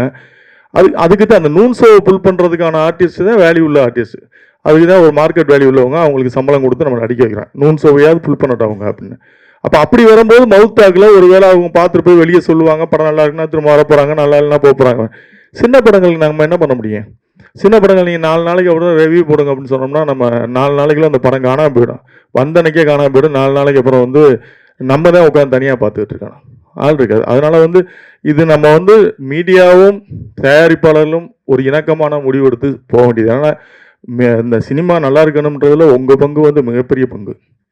உங்களோட பங்கு இது வந்து இந்த படத்தை வந்து நீங்கள் கொண்டு போய் சேர்க்கறதுக்கான பொறுப்பு உங்கள்கிட்ட தான் இருக்குது. இது நம்ம 2 பேரும் தான் நம்ம வந்து ஆரோக்கியமாக முடிவு எடுக்கணும். விமர்சனங்களை வந்து ரொம்ப நாகரிகமாக ஆரோக்கியமாக வைக்கணும். ஏன்னா ஒரு காலத்தில் வந்து அவங்க இப்போ உங்களுக்கு தெரியும், ஆனந்தவர்களோட மார்க் போடுறதுலாம் பார்த்தீங்கன்னா போஸ்ட் அடிச்சுலாம் ஓட்டியிருக்காங்க. 45 மார்க் ஆனந்த உடலில் போடுறாங்க, 50 மார்க் போடுறாங்கன்னா அது அன்னைக்கு வந்து வால் போஸ்டில் பெருசாக இருக்கும் ஆனந்த உடல். அப்போ அதுக்கு வேல்யூ பண்ணாங்க அந்த ரிவ்யூ வந்து. அப்போ பத்திரிகையாளர்கள் நமக்கும் வந்து அந்த ரெஸ்பான்சிபிலிட்டி இருக்குன்னு நம்புகிறேன். ஏன்னா இது நம்ம எல்லாரும் சேர்ந்து இது ஒரு கிட்டத்தட்ட நம்ம இண்டஸ்ட்ரியில் ஒரு 50,000 பீப்புள் வாழக்கூடிய ஒரு தொழில். இதுக்கு நமக்கு எல்லாருக்குமே ரெஸ்பான்சிபிலிட்டி இருக்குன்னு நம்புகிறேன். அதுக்காக பத்திரிக்கை நீங்கள் நான் தான் சொல்ல மாதிரி நீங்கள் ரிவ்யூவே போடாதீங்க அப்படின்னு சொல்கிறதுல எனக்கு உடன்படே கிடையாது. அப்படின்னா வந்து ஒரு படம் ரிலீஸ் ஆகும்போது அந்த படம் வந்து எத்தனை நாள் மினிமம் நீங்கள் தேட்டரில் போடுவோம்ன்ற ஒரு கணக்கு வேணும். இத்தனை நாள் நாங்கள் எடுக்க மாட்டோம் அந்த படத்தை, ஆள் வருதோ வரலையோ ஒரு 4 நாளைக்கு இந்த படம் நிற்கும், நாங்கள் போடுறோம், மவுத் டாக்கில் வரட்டும் அப்படின்னு நாங்கன்னா ஒத்துக்கலாம். அப்படி தேட்டருக்காரங்க கண்டிப்பாக ஒத்துக்க மாட்டாங்க. ஏன்னா அவங்களும் எப்படி லாஸை பேர் பண்ணுவாங்க. இப்போ அவங்களுக்கு என்னென்னா வந்து எங்களுக்கு நூன் ஷோக்கு ஆள் இல்லைங்க, நம்ம காசு கொடுத்து டிக்கெட் வாங்கி நீங்கள் போடுங்கன்னு சொன்னால் கூட போட மாட்டாங்க, ஏன்னா கேண்டீன் பிஸ்னஸ் இருக்காது. ஸோ அதுக்கும் சிக்கல் இருக்குது. ஸோ ப்ராக்டிக்கலாக இப்படி நிறைய சிக்கல் இருக்குது. நீங்கள் எல்லா பக்கமும் நீங்கள் யோசிக்கணும். விமர்சனம் வேணான்னும் போது அப்போ எனக்கு அந்த பக்கத்தில் நீங்கள் வந்து எனக்கு அதுக்கான ஸ்பேஸ் கொடுக்கணும். இல்லைங்க நாங்கள் 4 நாளைக்கு வந்து நாங்கள் வந்து வெள்ளி சனி ஞாயிறு திங்கள் 3 நாளைக்கு வந்து நாங்கள் கண்டிப்பாக நாங்கள் படத்தை எடுக்க மாட்டோம். படம் போட்டிங்கன்னா அந்த படம் ஓடும். எத்தனை ஷோ உங்களுக்கு கொடுக்கமோ அத்தனை ஷோ நாங்கள் தூக்க மாட்டோம்னு கேரண்டி இருந்ததுன்னா நிச்சயமாக விமர்சனம் வேணான்னு சொல்லலாம். நீங்கள் வேணாங்க பரவாயில்ல அப்படின்னு. அதுக்கான வாய்ப்பு இல்லை, கொடுக்க முடியாது, அவங்களாலையும் கொடுக்க முடியாது. ஏன்னா அவங்களும் தியேட்டர் பிஸ்னஸ் பண்ணுறவங்க, அவங்க என்ன பண்ண முடியும், அவங்க எல்லாமே வியாபாரம் தானேங்க. அப்போ நமக்கு ஒரே சாய்ஸ் வந்து மீடியா தான். மீடியா பார்த்துட்டு நல்லா இருக்குன்னா நல்லா இல்லைன்னு நல்லா இருக்குன்னு எழுத போகிறாங்க, நல்லா இல்லைன்னா நல்லா இல்லைன்னு எழுத போகிறாங்க. நல்லா இல்லைன்னு நம்ம மாற்றிக்க போகிறோம். இதுதான் தொழில்னு வந்துட்டோம். இப்போ எனக்கு நான் எடுத்த படத்தை சரியில்லைன்னு சொன்னீங்கன்னா நான் அதை என்னோட படத்தை திறனாய்வு படிப்பேன். ஓகே இவங்க சொல்கிற நிறைய பேரோட ரிவ்யூ நான் படிப்பேன், சீனு ராமசாமி ரொம்ப படிப்பேன். சில வந்து அவங்களோட பாயிண்ட் ஆஃப் வியூ எழுதியிருப்பாங்க. இந்த கதை இப்படி இருந்தால் நல்லா இருக்கும், இப்படி இருந்தால் நல்லா இருக்கும், அது அவங்களோட வியூ. இப்படி இருந்தால் நல்லா இருக்கும், அதுக்காக எழுதக்கூடாதுலாம் கிடையாது. நல்லா இருக்கும் நல்லா இல்லையோ உங்களுக்கு மனசு தோன்ற எழுதணும். ஒரு நாய்ஸ் கிரியேட் ஆகணும், அவ்வளோதான். அது இந்த படத்தை பற்றினா ஒரு இப்போ நீங்கள் பாருங்களேன், இந்த வாரம் ரிலீஸ் ஆன படத்துக்கு எந்த படத்துக்கும் அந்த மாதிரி ஒரு இதே இல்லை. பாவம் இந்த வாரம் ரிலீஸ் ஆன படங்கள்லாம் வந்து இந்த ஜீப்ரான்னு ஒரு படம் வந்துச்சு, எனக்கு எனக்கு எனக்கு ரொமான்ஸ் மட்டும் இந்த ஒரு படம், எந்த படமே எந்த இதுலேயுமே வந்து ஒரு நாய்ஸ் கிரியேட் பண்ணல. ஸோ இது பாவம் தான். அது ஆக்சுவலாக இதை நம்ம எல்லாருமே உட்காந்து நீங்களும் புரிஞ்சுக்கணும், எங்களுடைய வழிகளையும் புரிஞ்சுக்கணும். நாங்களும் இவ்வளோ கோடி ரூபா போட்டு இன்வெஸ்ட் பண்ணி படம் எடுக்கிறோம். நீங்கள் வந்து குற்றம் சொல்வதற்கு உங்களுக்கு முழு உரிமை இருக்குது. எந்த ஒரு ஆசிரியனுக்கும் மாணவனை தண்டிப்பதற்கு முழு உரிமை உண்டு. அந்த மாணவன் வந்து அவனை திருத்திக்கிறதுக்காக நல்ல விதம். அதாவது கசப்பு மருந்து எப்போவுமே வந்து உடம்புக்கு நல்லதுன்னுவாங்க. நீங்கள் சொல்கிற அறிவுரை எங்களுக்கு அப்படி தான் இருக்கணும். தனிநபராக வந்து உங்களோட விருப்ப வெறுப்புகளை வந்து இதில் காட்டக்கூடாதுன்றதான் என்னுடைய தாழ்மையான கருத்து. இது உங்கள்கிட்ட வந்து நான் அட்வைஸாக இல்லை, வேண்டுகோளை வைக்கிறேன். உங்களுடைய விருப்ப வெறுப்பு எது இருந்தாலும் அதுதான் அதை வந்து அந்த படைப்பில் காட்டாங்க. ஏன்னா அந்த படைப்பில் நீங்கள் என்ன மட்டும் உங்களுக்கு பிடிக்காமல் இருக்கும், என்ன பிடிக்காதுக்காக என்னை டார்கெட் பண்ணி எழுதுவீங்க. பட் அந்த படத்தில் வந்து நிறைய பேர் நடிச்சிருப்பாங்க, நிறைய பேரோட முதல் கனவாக இருக்கும். அதில் அவங்க அப்போ எல்லாருமே பாதிக்கப்படும். ஸோ அதனால் நம்மளுடைய தனிமனித விருப்ப வெறுப்பெல்லாம் வந்து ஒரு படைப்பில் வைக்கக்கூடாதுன்றது என்னுடைய வேண்டுகோள். மற்றபடி உங்களுடைய ஆதரவு வந்து சினிமாவுக்கு என்றைக்குமே தேவை. முதல் நாளே உங்களுடைய விமர்சனத்தை நாங்கள் எதிர்பார்க்குறோம், எங்களுக்கு வேணும் அப்படின்றதுலாம் நான் ரொம்ப ஸ்ட்ராங்காக இருக்கேன். இது சீனு ராமசாமி சொன்ன மாதிரி நீங்கள் சொல்லுங்கள், ப்ரொடியூசர் கவுன்சிலில் சொல்லுங்கள். நான் எப்போயுமே என்னோடய ஸ்டாண்டில் நான் தெளிவாக இருப்பேன். நான் ரிவ்யூ வந்து மதிக்கிறவன், நான் விமர்சனங்களை ஏற்றுக்கொள்ளக்கூடியவன். விமர்சனம் வேணும், ஏன்னா அதுதான் இன்றைக்குள்ள படைப்பாளிகளை அடையாளப்படுத்தும். சின்ன டாடான்னு ஒரு டைரக்டர் இப்போ வந்து பேசிட்டு போனார். அவர் எப்படி உருவானார்? நீங்கள் கொடுத்த விமர்சனத்து மூலமாக நீங்கள் நிறைய பேர் உருவாக்கி விட்டுருங்க. இன்றைக்கி உயரத்தில் இருப்பவர்களெல்லாம் நீங்கள் உருவாக்கி விட்டவங்க தான். நான் உயர போனதுக்கப்புறம் நீங்கள் தேவையில்லைன்னு உங்களை ஒதுக்குறது வந்து நியாயமாக இருக்காது. எனக்கு அது சரின்னு படலை. பட் அதனால் உங்களுடைய விமர்சனங்கள் வேணும். இந்த படத்துக்கு அப்படி தான் நான் சொல்கிறேன். இந்த படத்துக்கு இந்த கணேசன்றவர் அவருடைய பெரும் முயற்சி. இந்த படம் இந்த படம் வந்து அவர் எவ்வளோ கஷ்டப்பட்டு எடுத்திருக்காருன்றது எனக்கு தெரியும். ஏன்னா அதில் அது அந்த கேரக்டராக நடித்தது தான் அவருடைய உண்மையாகவே அவருடைய வாழ்க்கையை அவர் எவ்வளோ வலி இருந்தால் அப்படி நடிச்சிருப்பாருன்றதை நான் உணர்ந்தேன். நான் உண்மையாக நீ காலையிலேருந்து கூப்பிடும்போது கூட என் ஆஃபீஸில் வந்து அவர் நான் வரவே வேணான்னு சொன்னேன். பரவாயில்ல நீங்கள் ஃபோனில் சொன்ன போது நான் வரேன் அப்படின்னு. இல்லை உங்கள் ஆஃபீஸ்க்கு வரேன் அப்படின்னு. அப்புறம் வர வச்சு நான் கேட்டேன், யாரை கூப்பிட்ருக்கீங்க, யார் இதுக்கு பிஆர்ஓ, எப்படி இதை வந்து இப்படிலாம் கேட்டேன். அவருக்கு பாவம் அவர் வந்து இந்த ஒரு படம் பண்ணணும், நடிக்கணும் அப்படின்ற ஒரு ஆர்வம் தான் இருக்குது. நிச்சயமாக நல்லா வருவீங்க பிரதர். நீங்கள் இந்த படத்துக்காக நிறைய மெனக்கெட்டுருக்கீங்க. உங்களுடைய சின்சியாரிட்டி கண்டிப்பாக வருவீங்க. ஏன்னா சினிமா வந்து நம்பினவங்களை கைவிட்டதே கிடையாது. சும்மா இதை வந்து ஒரு என்டர்டெயின்மெண்ட் சும்மா பொழுதுபோக்காக எடுத்துகிட்டு போகிறவங்கள வேணால் அந்த சினிமா கைவிட்டுருக்குமே தவிர உண்மையாகவே சினிமாவை நேசித்தவங்க யாரும் தோற்று போக மாட்டான். தோற்று போகிற மாதிரி நமக்கு தெரியுமே தவிர தோற்று போக மாட்டோம். நிச்சயமாக ஜெயிப்போம். நீங்கள் இந்த படத்தின் மூலமாக வெற்றி பெறுவீங்க. என்னுடைய வாழ்த்துக்கள். இந்த டீம் அனைவருக்கும் என்னுடைய வாழ்த்துக்கள். நன்றி. ரொம்ப நன்றி சார். ஸோ உங்களை ஹானர் பண்ணுற வகையில் வந்து சமயா முரளி அவர்கள் வந்து ஒரு ஷால்வை மட்டும் போடுவாங்க சார்.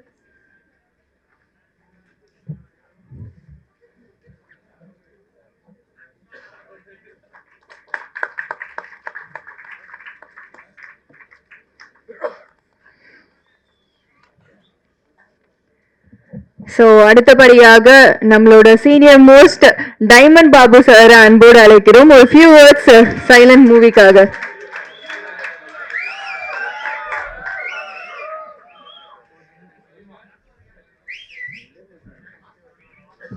எல்லாருக்கும் வணக்கம்.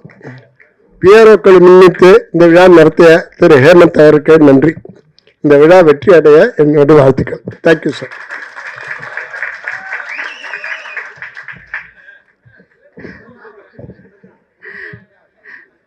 ரொம்ப நன்றி சார். ஸோ அடுத்தபடியாக நம்மளோட பிஆர்ஓ நிக்கில் சார் அன்போடு அழைக்கிறோம்.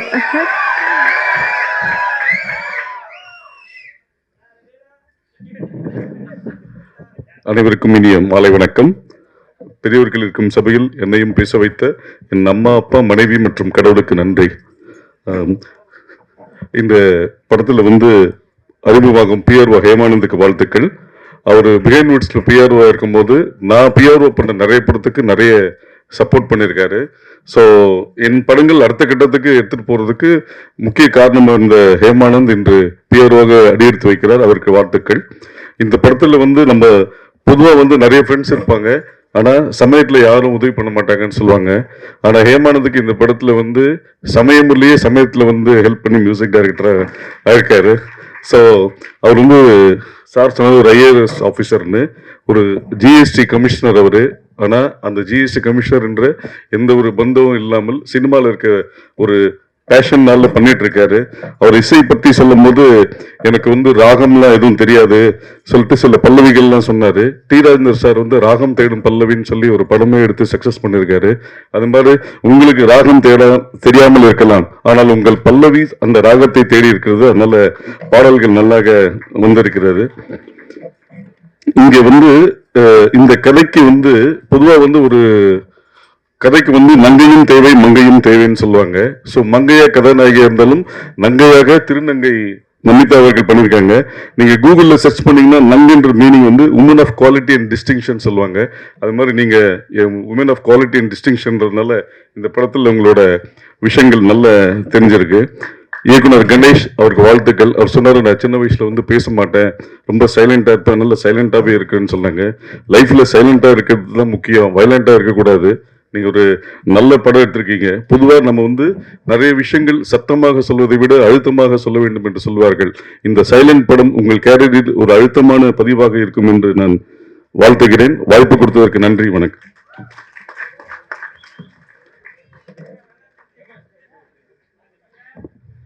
ரொம்ப நன்றி சார். ஸோ அடுத்தபடியாக அம்மா கேரக்டர்ல ரொம்ப சிறப்பா பண்ணியிருக்கக்கூடிய சாந்தி ஆனந்த் அவர்களை அன்போடு அழைக்கிறோம்.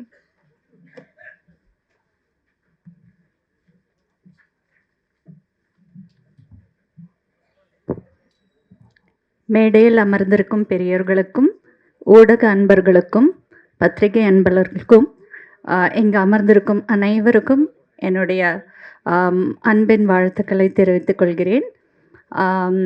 முதல்ல கடவுளுக்கு இந்த ஆப்பர்ச்சுனிட்டி எனக்கு கொடுத்ததுக்காக கடவுளுக்கு நன்றி சொல்கிறேன். அடுத்தது சமயமுரளி ப்ரொடியூசர் அவர்களுக்கு என்னுடைய நன்றி, இந்த ஆப்பர்ச்சுனிட்டியை கொடுத்ததுக்கு. முதல்ல என்னை பார்த்தது கணேஷ் டைரக்டர் அவர் தான். ஒரு அம்மா கேரக்டர் இருக்குது அப்படின்னு கூப்பிட்டாங்க. தென் நான் போன உடனே இந்த மாதிரி ஸ்டோரி அவுட்லைன் மட்டும் அந்த அம்மாவோட கேரக்டர் பற்றி சொன்னாங்க. எனக்கு ரொம்ப பிடிச்சிருந்தது. உடனே ஓகே சொன்னேன். அண்ட் அவருக்கும் என்னுடைய நன்றி. இந்த படம் என்னுடைய சீன்ஸ் எல்லாம் பண்ணுறச்ச சமயமுரளி சார் கூட நின்று ரொம்ப என்கரேஜ் பண்ணி அப்ரிஷியேட் பண்ணி இது இப்படி பண்ணால் நல்லாயிருக்கும், இப்படி பண்ணால் நல்லாயிருக்கும் அப்படின்ட்டு சஜஷன்ஸும் கொடுத்தாரு. அதே சமயத்தில் கணேஷ் சாரும் எனக்கு இப்படி வேணும் அப்படி வேணும்ன்ட்டு லைக் அவங்க சஜஷன்ஸ் கொடுத்தது எனக்கு இம்ப்ரூவ்மெண்ட்டுக்கும்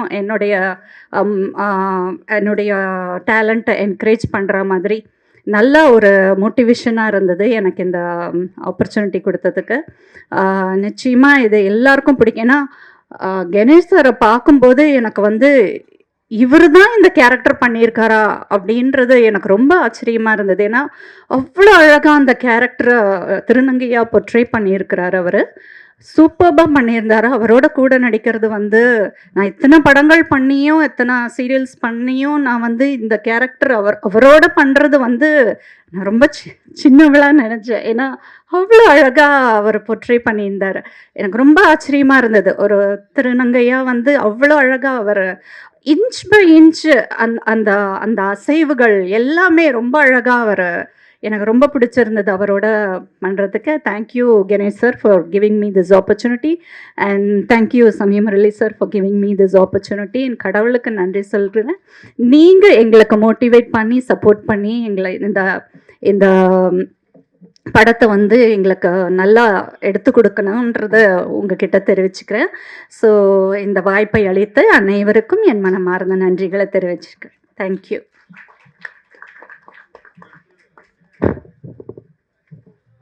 மன்னிக்கவும், நாயகன் முரளி என்னோட நெருங்கிய நண்பர். அவரோட ஆரம்ப காலத்திலேருந்து அவரை பார்த்துட்டு இருக்கேன். மிகவும் திறமையானவர், நல்ல ஆக்டர், நல்ல டான்சர். நீங்கள் தொடர்ந்து போராடுங்க. உங்களின் வெற்றியும் அங்கீகாரமும் தள்ளிதான் போயிருக்கிறதே தவிர தவறி போகவில்லை. நிச்சயமாக நீங்கள் ஜெயிப்பீர்கள். அடுத்தபடியாக நம்மளோட ஹேமானந்த் பிஆர்ஓ டைமண்ட் பாபு சாருக்கு வந்து ஷால் வந்து போத்துவாங்க.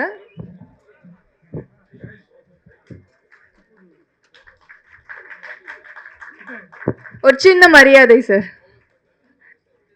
ரொம்ப நன்றி சார்.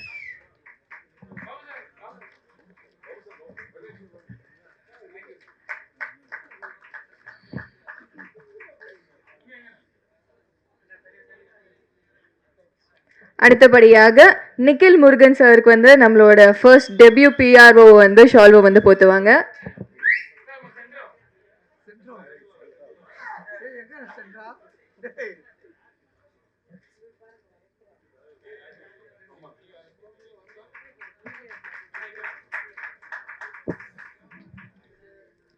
அடுத்தபடியாக செல்வா ரகு அவர்களை அழைக்கிறோம். ஸோ ஒரு சின்ன மரியாதையின் காரணமாக வந்து ஷால்வை வந்து போத்திடுறோம். ரொம்ப நன்றி சார் வந்ததுக்கு.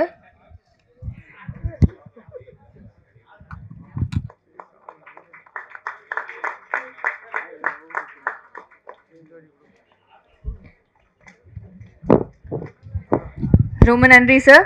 ஸோ அடுத்தபடியாக ராஜ சேதுபதி எஸ்பிஆர் ஸ்டுடியோஸ் அண்ட் இந்த படத்தோட டிஸ்ட்ரிபியூட்டர், அது மட்டும் இல்லாமல் சதுரங்க வேட்டை டைரி அதோட எடிட்டர். ஸோ அவரை வந்து ஒரு ஃபியூ வேர்ட்ஸ் பேசுறதுக்காக கூப்பிடுறோம்.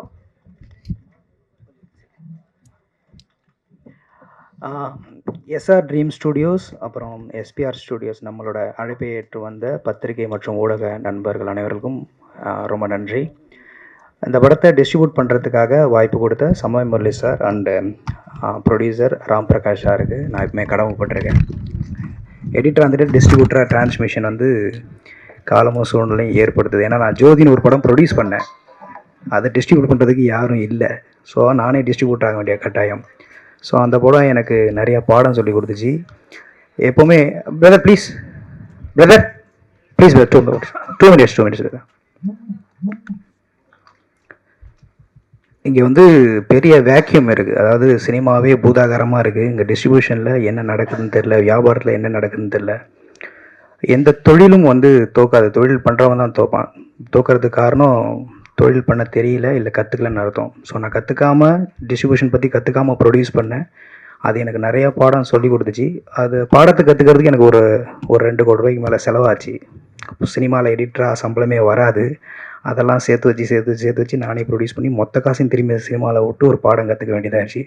பாடம் கற்றுக்கிட்டதுனால நம்மள மாதிரி யாரெல்லாம் தெரியாமல் இருக்காங்களோ தேடி போனேன். அப்படி தேடிட்டு இருக்கும்போது நான் கணேஷ் பார்த்தேன். ஒரு சாப்பாட்டு கடையில் பார்க்கும்போது ஒரு ட்ரெய்லர் காமிச்சார். எனக்கு ரொம்ப இன்ஸ்பைரிங் ஆச்சு. பிரதர் என்ன பட்ஜெட் அப்படின்னு கேட்டால் அவர் சொன்ன பட்ஜெட் எனக்கு ஆச்சரியமாக இருந்துச்சு. ஏன்னா ரொம்ப ஃப்ரேமுக்கு உழைச்சி ஒரு 4 வருஷம் அதுக்குள்ளேயே ஓடுனதான் நம்ம அதை ஈஸியாக இன்றைக்கி ஒரு செகண்டில் பார்த்துட்டோம். அது கதையாக உருவாகி இந்த கதை எப்போ ஆரம்பிச்சதுன்னு கேட்டேன். எங்கள் அம்மாவோட சாவை நான் நேரடியாக கண்ணில் பார்க்கும்போது இந்த கதை உருவாச்சு பிரதர்னு எனக்கு ரொம்ப ஹாண்டிங்காக இருந்துச்சு. ஏன்னா எல்லா கதைக்கு பின்னாடியும் அவ்வளோ காரணம் இருக்குது.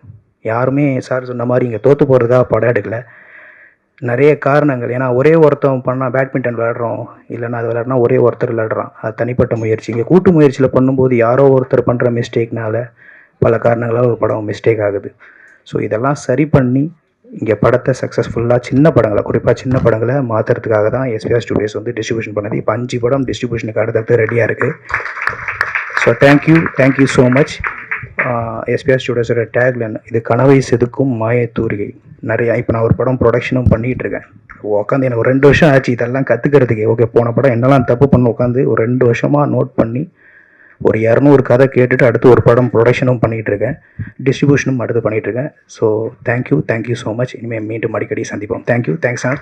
உங்களோட எல்லாரோட சப்போர்ட்டும் அடுத்தடுத்த படங்களுக்கும் தேவை. இந்த படங்களை நீங்கள் சைலண்ட்டாக சத்தமாக இன்னும் பெரிய சத்தமாக மக்கள்கிட்ட கொண்டு போய் சேருங்க. Thank you so much. Thanks lot. ரொம்ப நன்றி சார். ஸோ வந்து நீங்க சொன்ன மாதிரி வந்து சைலண்ட் படத்தை வந்து சத்தமா எல்லாரும் வந்து பேச ஆரம்பிப்பாங்க அப்படின்னு நம்புறோம்.